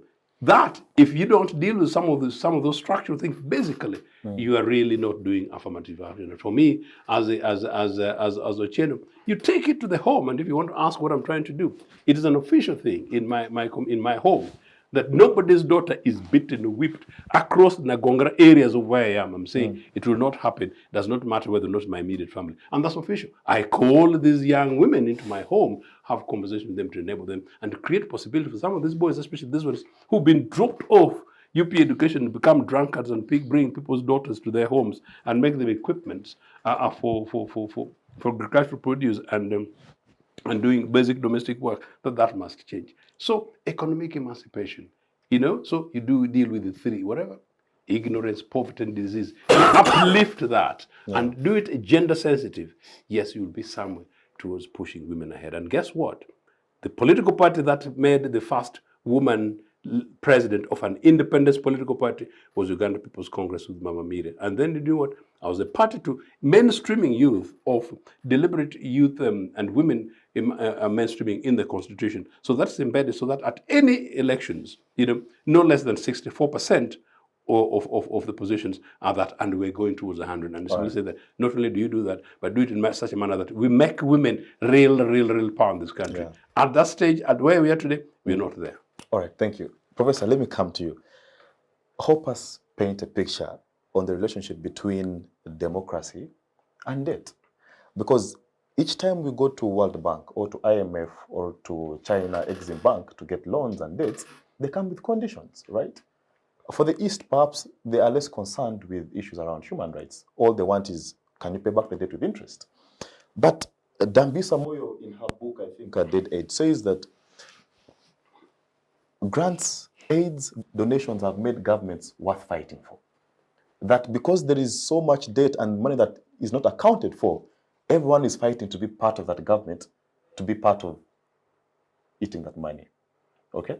So, I don't know, in your academic research, do you think that there is a relationship between debt, donations, and democracy? Yes, there is, in the sense that, and here we are talking, it's fairly abstract. But let's go with the abstract. Democracy presupposes a system where the will, the aspiration, the dreams of the people are captured in the structure of governance. What that then means is when you're confronted with limited revenue and you need to borrow in order to engage in some transformation, whether it's socio-economic, whatever it is, you have the interest of the people at heart. That is, their capacity to pay back. You are therefore accountable. There's no corruption involved in it. There's no duplication of resources. There's no waste of resources. Okay, because part of the debt crisis comes from the ability to borrow, and a good part of it now is slightly different. In the past, from 1970s, there was that we borrowed 30 million, only 3 million will get to Uganda. The rest are divided, including with those who run financial institutions, part of that crisis. But where we are now in our experiment, and this is a difficult one, the president has spoken about this, and he almost stated the obvious. The level of corruption is suffocating. There is so much corruption in our country that so much of what we borrow, we should have not borrowed. And so much of what we borrow ends up being not getting to where it's supposed to go. And so that is one. Two, conditionalities imposed, which is, I think, where you were leading us to. That the financial institutions, the IMF, World Bank, have their conditions. Some of their conditions are very undemocratic, democratic. Because where ordinary people say, no, okay, we want at the bare minimum, the contract we have with the state, the institution, is that it provides bare minimum health care to all of us. Then the IMF, World Bank come in, say, no, okay, government has to cut down a provision of basic services to people because the government must be lean. Okay, you must save. Okay, okay, that really terminates as much as possible. Whatever emerging contract exists between the state and those who are governed. Okay, but the government goes ahead and does it, and this is across the board in many parts of Africa, not just Uganda. So some of the conditionalities are anti-democratic in nature. They shatter the shaky foundation on which legitimacy is supposed to be constructed. Okay, they take it away from ordinary people, and so that's a major problem. And with our government, I know the government wants to invest and is investing a lot. I go across the country. I see it especially in terms of infrastructure, where some villages that were difficult to reach, you can now reach them. Some of them, the roads are not as good, but the effort is there, which is helpful. But it is important to because now we get to a point, not just again, we get to a point whereby, and I'm not saying this in any bad manner. I have sympathy and understanding for those who are alcoholics. Okay, so don't misunderstand me here. We get to a stage whereby we are almost come as alcoholics. In order for me to come here and create appearance that I'm stable, I can say things are fairly coherent. I must at least knock a pint. Okay, and that's where we are now. Okay. For us to appear to be a little bit stable, to be doing things, we have to borrow more. Okay, I think we will get to a point whereby, and the irony of this, which is not very ironic, is that the president is a student of political economy. Okay. Actually, he's a critic of that. Okay, I hope we get to, and the permanent secretary, which is my good friend Gobi. I hope he remains as vigilant as he was when he was still a... That's right. Okay, but now I am optimistic. Okay, I don't know whether things are changing now.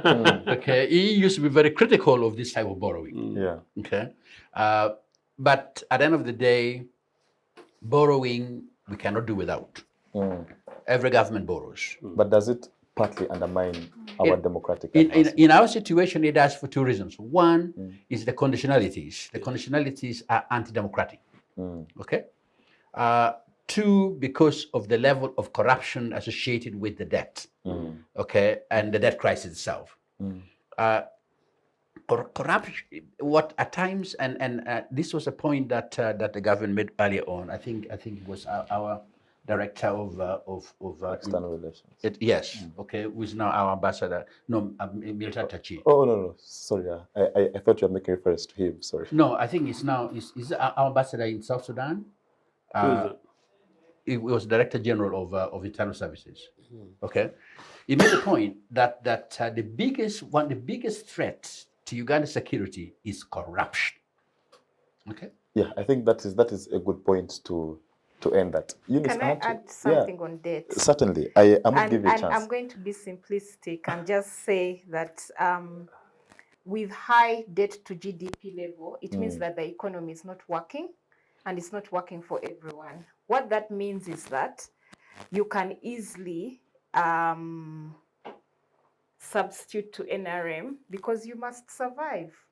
Yeah, so you are a secretary general of a whole party, but the economies are not working.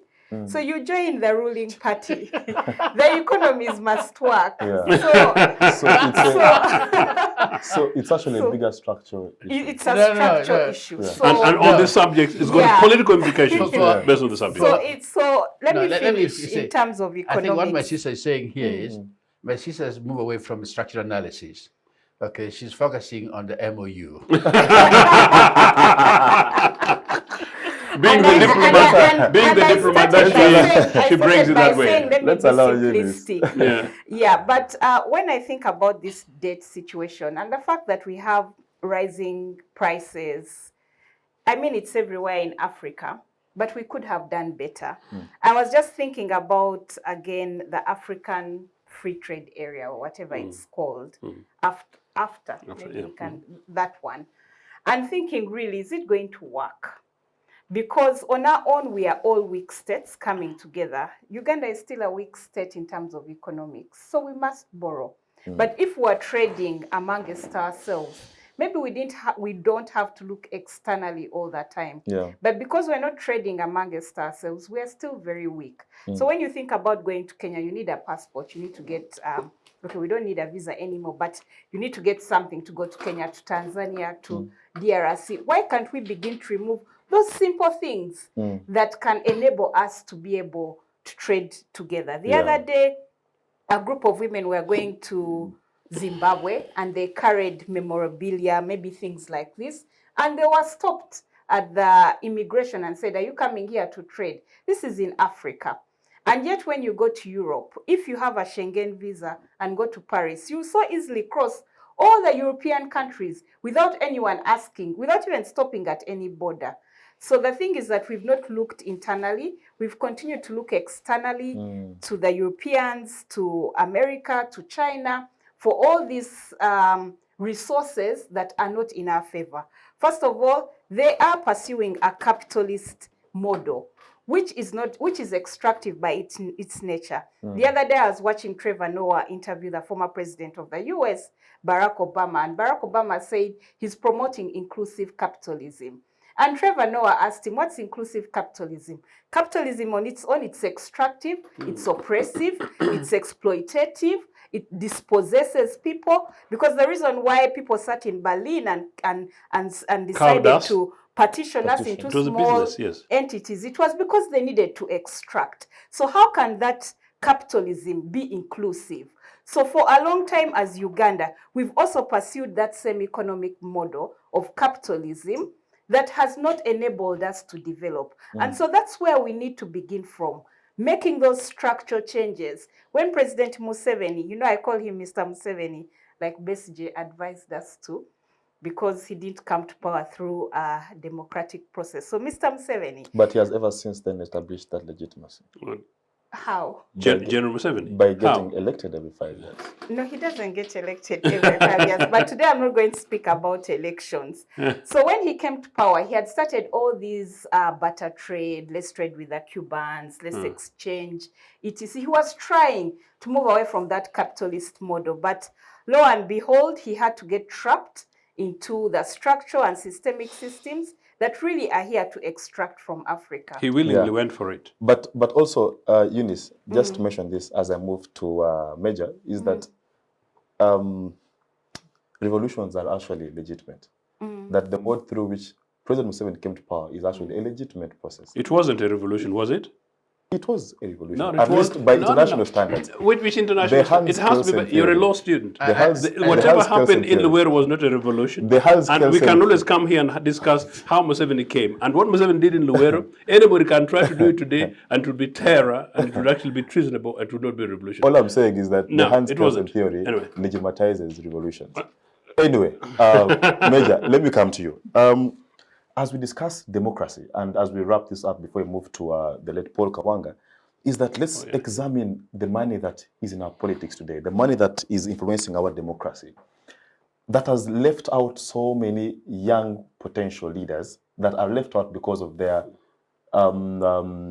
financial muscle. And women in mainstream politics. Yes, but also as you respond to that, maybe shed a light on the nature of elections in Uganda. Someone mentioned that democracy isn't about periodic elections, but I believe that elections are important because, I mean, it is the people who get to decide. So, but how would you, to what standard would you measure our elections, for example, from a scale of 1 to 10? Yeah, measurement of elections Straight. and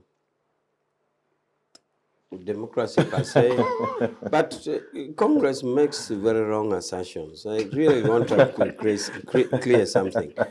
Congress, in its past submission, said that he wasn't convinced about the achievement in the gender, and he did not really try to portray what he thought should be done. But I think... I presented what was done. But I think and what I will like be to done draw in to future. your attention. You mentioned education. Education, we started off by additional 0.5% for a girl child to enter university, government university. Okay? And that brought in lots. You can't imagine how many girls are brought just by mere 0.5. If you are in a class of 40 students and 30 of you are qualified, you can be sure that the other 0.5... Can I just help you mildly? And And it will not be any... No. Do you know that what Professor was saying? The schools where there's places in the villages where he's talking about, this is a very serious point. The villages where he's talking about, including my Nagongara, the possibility of an average girl child coming from Nagongara to go to the primary school that I went to go to the secondary school that I went to reach the point where they have the privilege, through capitalism, the privilege of getting those 0. whatever thing, you could even give them 2%, is absolutely zero today. And that's the reality. Thanks to capitalism, meaning privatization of education in this country. Thank you. What I'm listing for you is the explicit activity that has been done. So I'm saying there's 0.1. I'm saying budget. It is a legislative... budget. Oh my God. Sorry. It's a legislative provision that when you are budgeting, there should be a gender-sensitive budget. I'm sorry about that. Okay? In all positions, it is a matter of law that there's a vacancy that must be reserved for women. Parliament notwithstanding, districts have been given position reserved for women. So these are very explicit. Now, if you provide in economic terms that even budget, you must be gender sensitive. So what else are you saying? Anyway, I leave that. Now I go back to your that question. We can have the form and hopefully get to the substance. This is now the substance, because if you go to a budget provision, there's nothing more than providing resources for that. That is more is substance. Whatever happens, substance is more than because you can make a framework. A non-funded framework is not a substance. A funded framework is the substance. You're talking of the money. That is what is the substance. There's nothing more substance than providing budget for what you want. I agree, and that is the mandate of the Equal Opportunities Commission. Yes. That must ensure that the budget I wanted to mention that, but that would say it is just institution. Equal Opportunity is also about making sure that the bottom 90% are catered for, which in this case, only 1% of the top. Now, let me go to democracy. We have all been participating as actors in the electoral processes or the democratic processes. So it's not purely theory. But also at the same time, being at the party secretariat, I'm more or less a manager of the political activities. So I fairly have a good view about it. Of course, we must say that a lot is yet demanding. And especially when we put in the factor of the money. I think by law, it's criminal to use money. But it is amazing that in parts of the Uganda, especially Lango, during the electoral process, even where ministers are involved, it's not enough for a candidate to address voters and say, have given you something for transport or for chai. No, people line up and they are given money in broad daylight, in total disregard of the law. It's not even, it doesn't take rocket science to present it in court as evidence. Okay? So, this is a point, and I think President Musiime has made pronouncement to that effect. So, we need a consensus on this as a nation, that the electoral process need a rethinking. I don't know to what climax we need to reach before we come back and say, hey, guys, haven't we gone overboard? So the electoral process is so fluid to the extent that it is starting to impact on the quality of elected. On the equality of elected, it's starting to impact. And I think it will take researchers to ascertain the effect on the quality of those elected. But I know for a fact that it has impacted, because even capable persons who fear to indulge in these financial transactions, or who doesn't have the capacity, as they have withdrawn. They have withdrawn from it.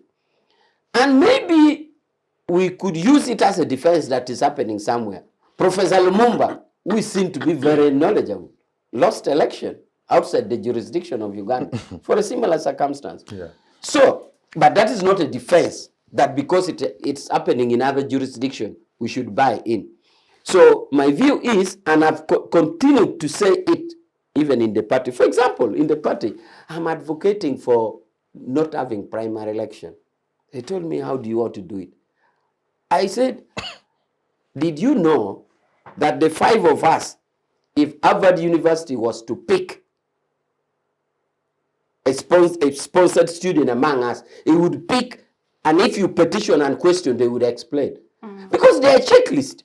You don't, they can, for example, you don't know if Harvard University wants this scholarship for a married person, but they'll tell you, what is your marital status?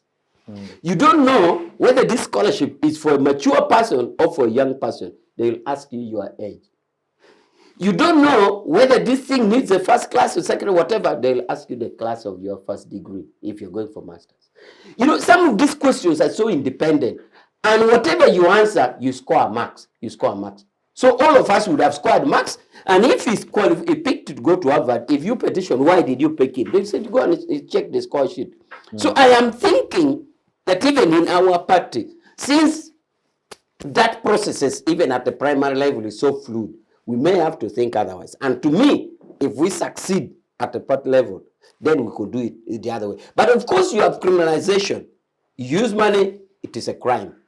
In civil aspect, it is ruled against you. But I don't know how much we could even rule. I think it's even there in law for the receiver. Because if you said you're going to punish the giver, to what extent can the law be implemented for the voter who receives? Could it help? So, but in a nutshell, the electoral process, especially when you ask me about the involvement of money, as a country, we need a consensus on it. We need to do something so that we bring sanity. And it's not enough to say, after all, in Lumumba, in Kenya, also Lumumba lost because of money. Sure. No, we have to play our part and leave the rest to other people. One thing that I know is that should we want to change anything, it must start with us. Well, our time is fast spent. We need to get out of here. So I'll just give you each, unfortunately, 2 minutes only to just, what do you remember, or what will you remember about the late Paul Kawanga Sumugere? And I'll begin with you, Joseph, as I come towards you. No, I thank you. And it's a pity really that we're having a few minutes, and I apologize because I actually intended to open up with very specific condolences to his family and indeed to the Democratic Party. Paul Samugere was and has been a very important political figure in this country. In fact, so much that he was a participant in the first post-independence election in 1962 as a young guy. And only later did I get to know that he was an aide to Benedicto Chiwanuka. So that's important. But I actually gave a written eulogy on his behalf. And I must say that I did it on request by the publication. And while I was looking at that, there was so much to talk about Semugere. And while I fundamentally disagreed with him politically, and while I suggest that he made major fundamental political errors, you can't fail but to like these soft, spoken, decent, genuinely physical gentleman in whose presence, wherever you are, any young person will feel at peace and free to be around with him.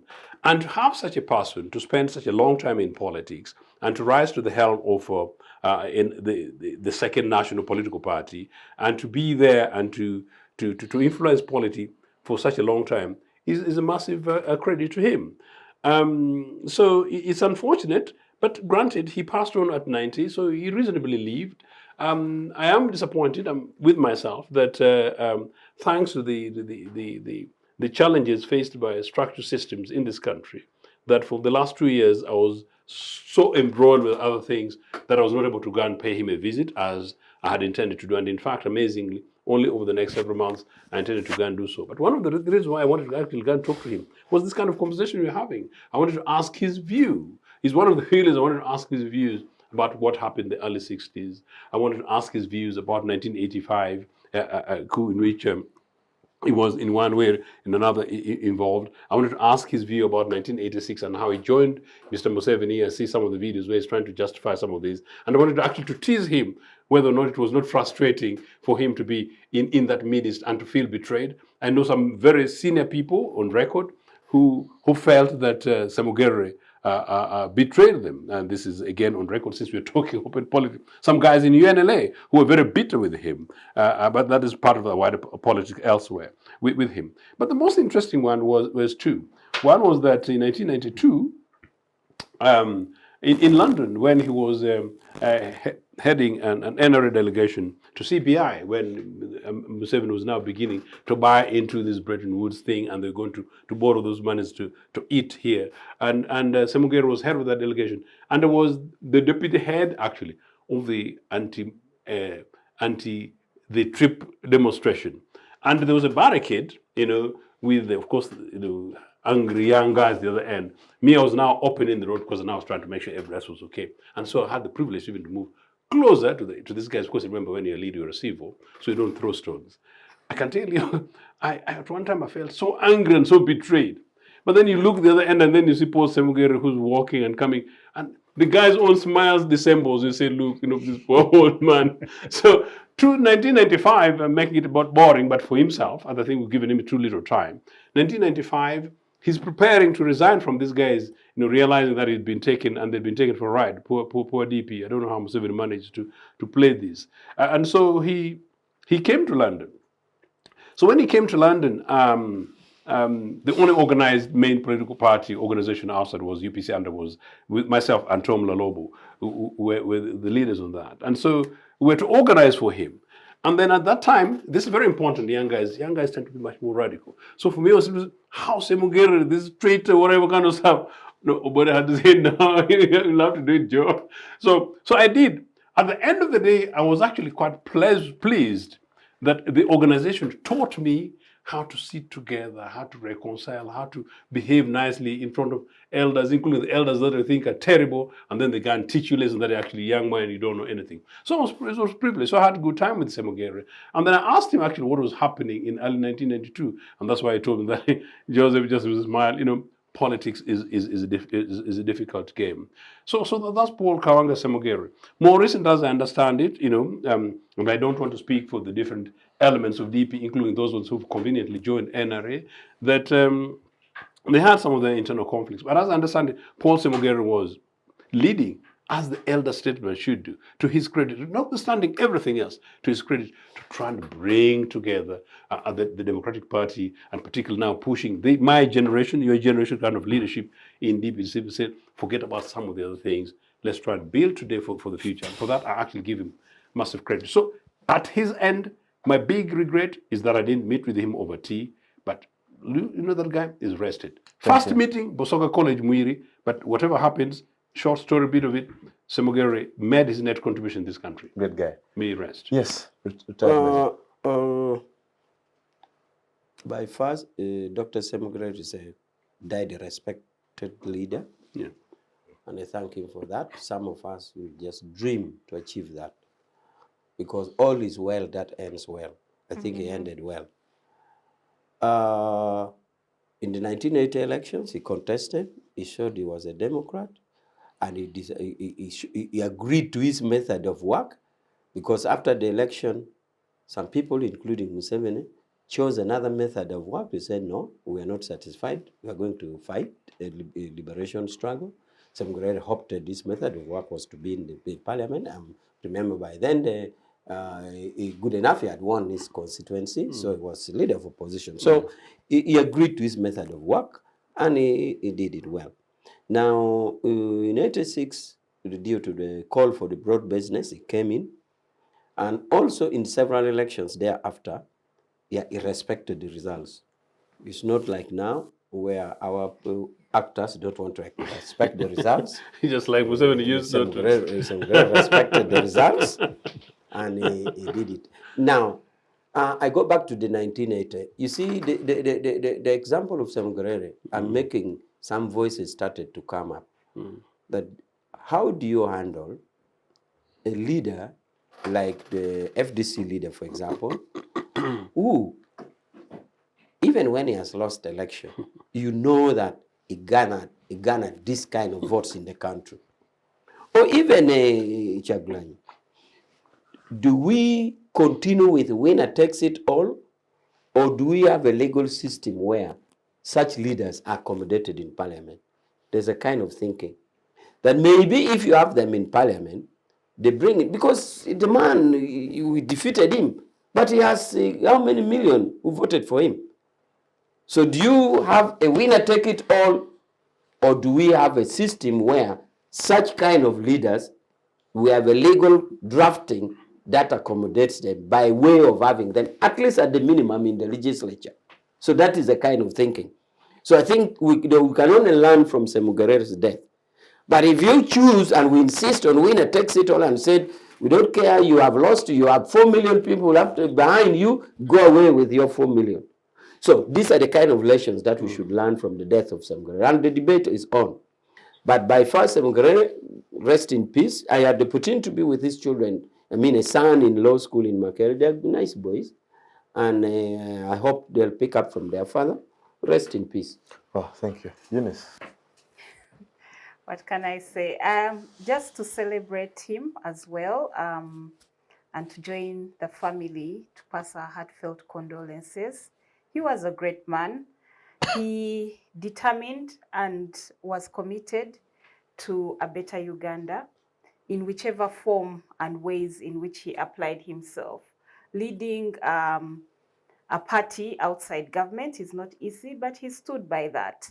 I celebrate him specifically for choosing not to go to the bush, because he was part of the processes and the conversations, but he didn't think that that was the best way to proceed, and he opted out. So I celebrate him for that. I also celebrate him finally for the fact that when he disagreed with the movement system, he stepped out and called for a multi-party dispensation, which we are now trying to experiment with. So I celebrate him for experimenting with democracy. May his soul rest in power. Yes, Professor. Well, blessings to his soul and to the family. It's someone at a personal level that I knew. I met him when I was a student in Makerere, and we maintained that contact for some time. And his son, Karoli, is a personal friend. I used to link up with him when he was in the USA when he studied at Harvard. So prayers to the family during this difficult moment. As my colleagues indicated, he's a man that gave it his whole as best as he could. And there's we, in our own traditions, as Africans, there are moments when we say things as we see them. We are not judgmental, especially when we are confronted with with a moment of this nature. And I admire him for many reasons. One of them was that he belonged to the Peace Party within the Democratic Party. Almost every political party, you have the War Party, the Peace Party, belong to the Peace Party. The War Party chose to go to the bush after the 1980 election. He stayed in Parliament, as my sister indicated, and honored invitations extended to him by President Obote. Okay, and he would go to State House, and a number of members of the Democratic Party felt betrayed by him, but that was his conviction, that the transformation must take place in a way that people can sit and have dialogue. Disagreement takes place, but dialogue is important. And I recall when people in my part of the country voted overwhelmingly for him, not that because they knew him, not that because they understood him, at a time when they felt that the party which he led did not, outside of the region that was caged in the conflict, did not speak on their behalf, but still they voted for him. And I think that became was a way of building the bridge, because there is an invented narrative which suggested, or still suggests to some extent, that there is a marked north-south divide. The north-south divide is constructed in a way that leaves out the structural inequalities which came about from the time of the colonial period, but rather flattens relationship between the north and the south by identifying certain ethnic groups. And those of us who come from certain ethnic groups who are always supposed to be at war with Uganda. Not supported by historical evidence at all. When things got hot here, the place where Mwanga went and sought refuge was in Lango. Okay, some of the most fiercest supporters war of soldiers of Kabarega came from Lango, actually, and the like. And so there was bridge building, and I pray for him that his legacies, the ones that we can benefit from, we should benefit from. It's good that today we were discussing issues of democracy, something he believed in, he worked for, and even when the 1980 election was challenged, he turned around and said, I think the observer's report to some extent contained some truth. That was Semagere. Okay? He was concerned that there were things that happened which should have not happened against the DP. And there were things that were terrible. And I'm ending up on this because we were talking about election. Okay, there were areas where I come from and where I think my brother comes from, where it was obvious that the UPC was going to win without anything. But there were some hooligans who went around trying to terrorize people who were opposed to the UPC, even when we knew that UPC was going to win. Okay, the similar situation we witnessed when we had the by-election in Omoro. The goodwill that followed the death of Olanya, okay, was very clear this young man was going to win, not because he was competent, nobody knew about his competence, but this was a goodwill coming from the community. Okay. And the NRM went around carrying people from nowhere on lorries. Okay, I was there, bribing people. It was not called for, not to tarnish that. I'm giving that example because context, in 1980 we had similar problem where you knew obviously UPC was winning and there were people again trying to harass DP and the like, where the DP was going to lose. Okay, the same thing happened in Omoro. But may his soul rest in peace and the struggle for those of us who are committed to issues of equality and justice. We honor him and we continue with that. Thank you very much. Thank you. Colleagues, time is fast spent. But it's only courteous that I give you, 10 seconds. Just say bye to the viewers, really. Just bye. Okay. Rest in power, Elder Kawanga Semagere, and may there be a possibility that in our lifetime there's genuine democracy in this country. Thank you. Yes, retired Major. I already said bye. It has been a good discussion. Nice to meet Professor Ogenga. I've heard about him, but we haven't met. Of course, I arranged for it. I'm in constant touch with my congressman, Eunice, who is a daughter of our senior wish. old boy of the Great Interest School, and whose brothers, all brothers except one, all went to our Great Interest School. I'm happy to be here. Thank you. Okay, Eunice. Thank you for the show. I've learned so much. I have a lot to reflect on post this, so thank you. Yes, Professor. Well, thank you very much for the audience, and I hope our conversation will help with the larger conversation in society. I think it is important at times, even when we disagree, to acknowledge things that people do, institutions do, that we may appreciate. Blessings to all of you. Thank you. Wow, thank you as well. One good turn deserves another. Thank you, Joseph. Thank you, Pollar. Thank you, Eunice. And thank you, Professor, for sparing the time to be on this week's episode of the Season's Chat Show. Well, all I can say is have a lovely Friday. Have a lovely weekend. See you next week, same time, same place.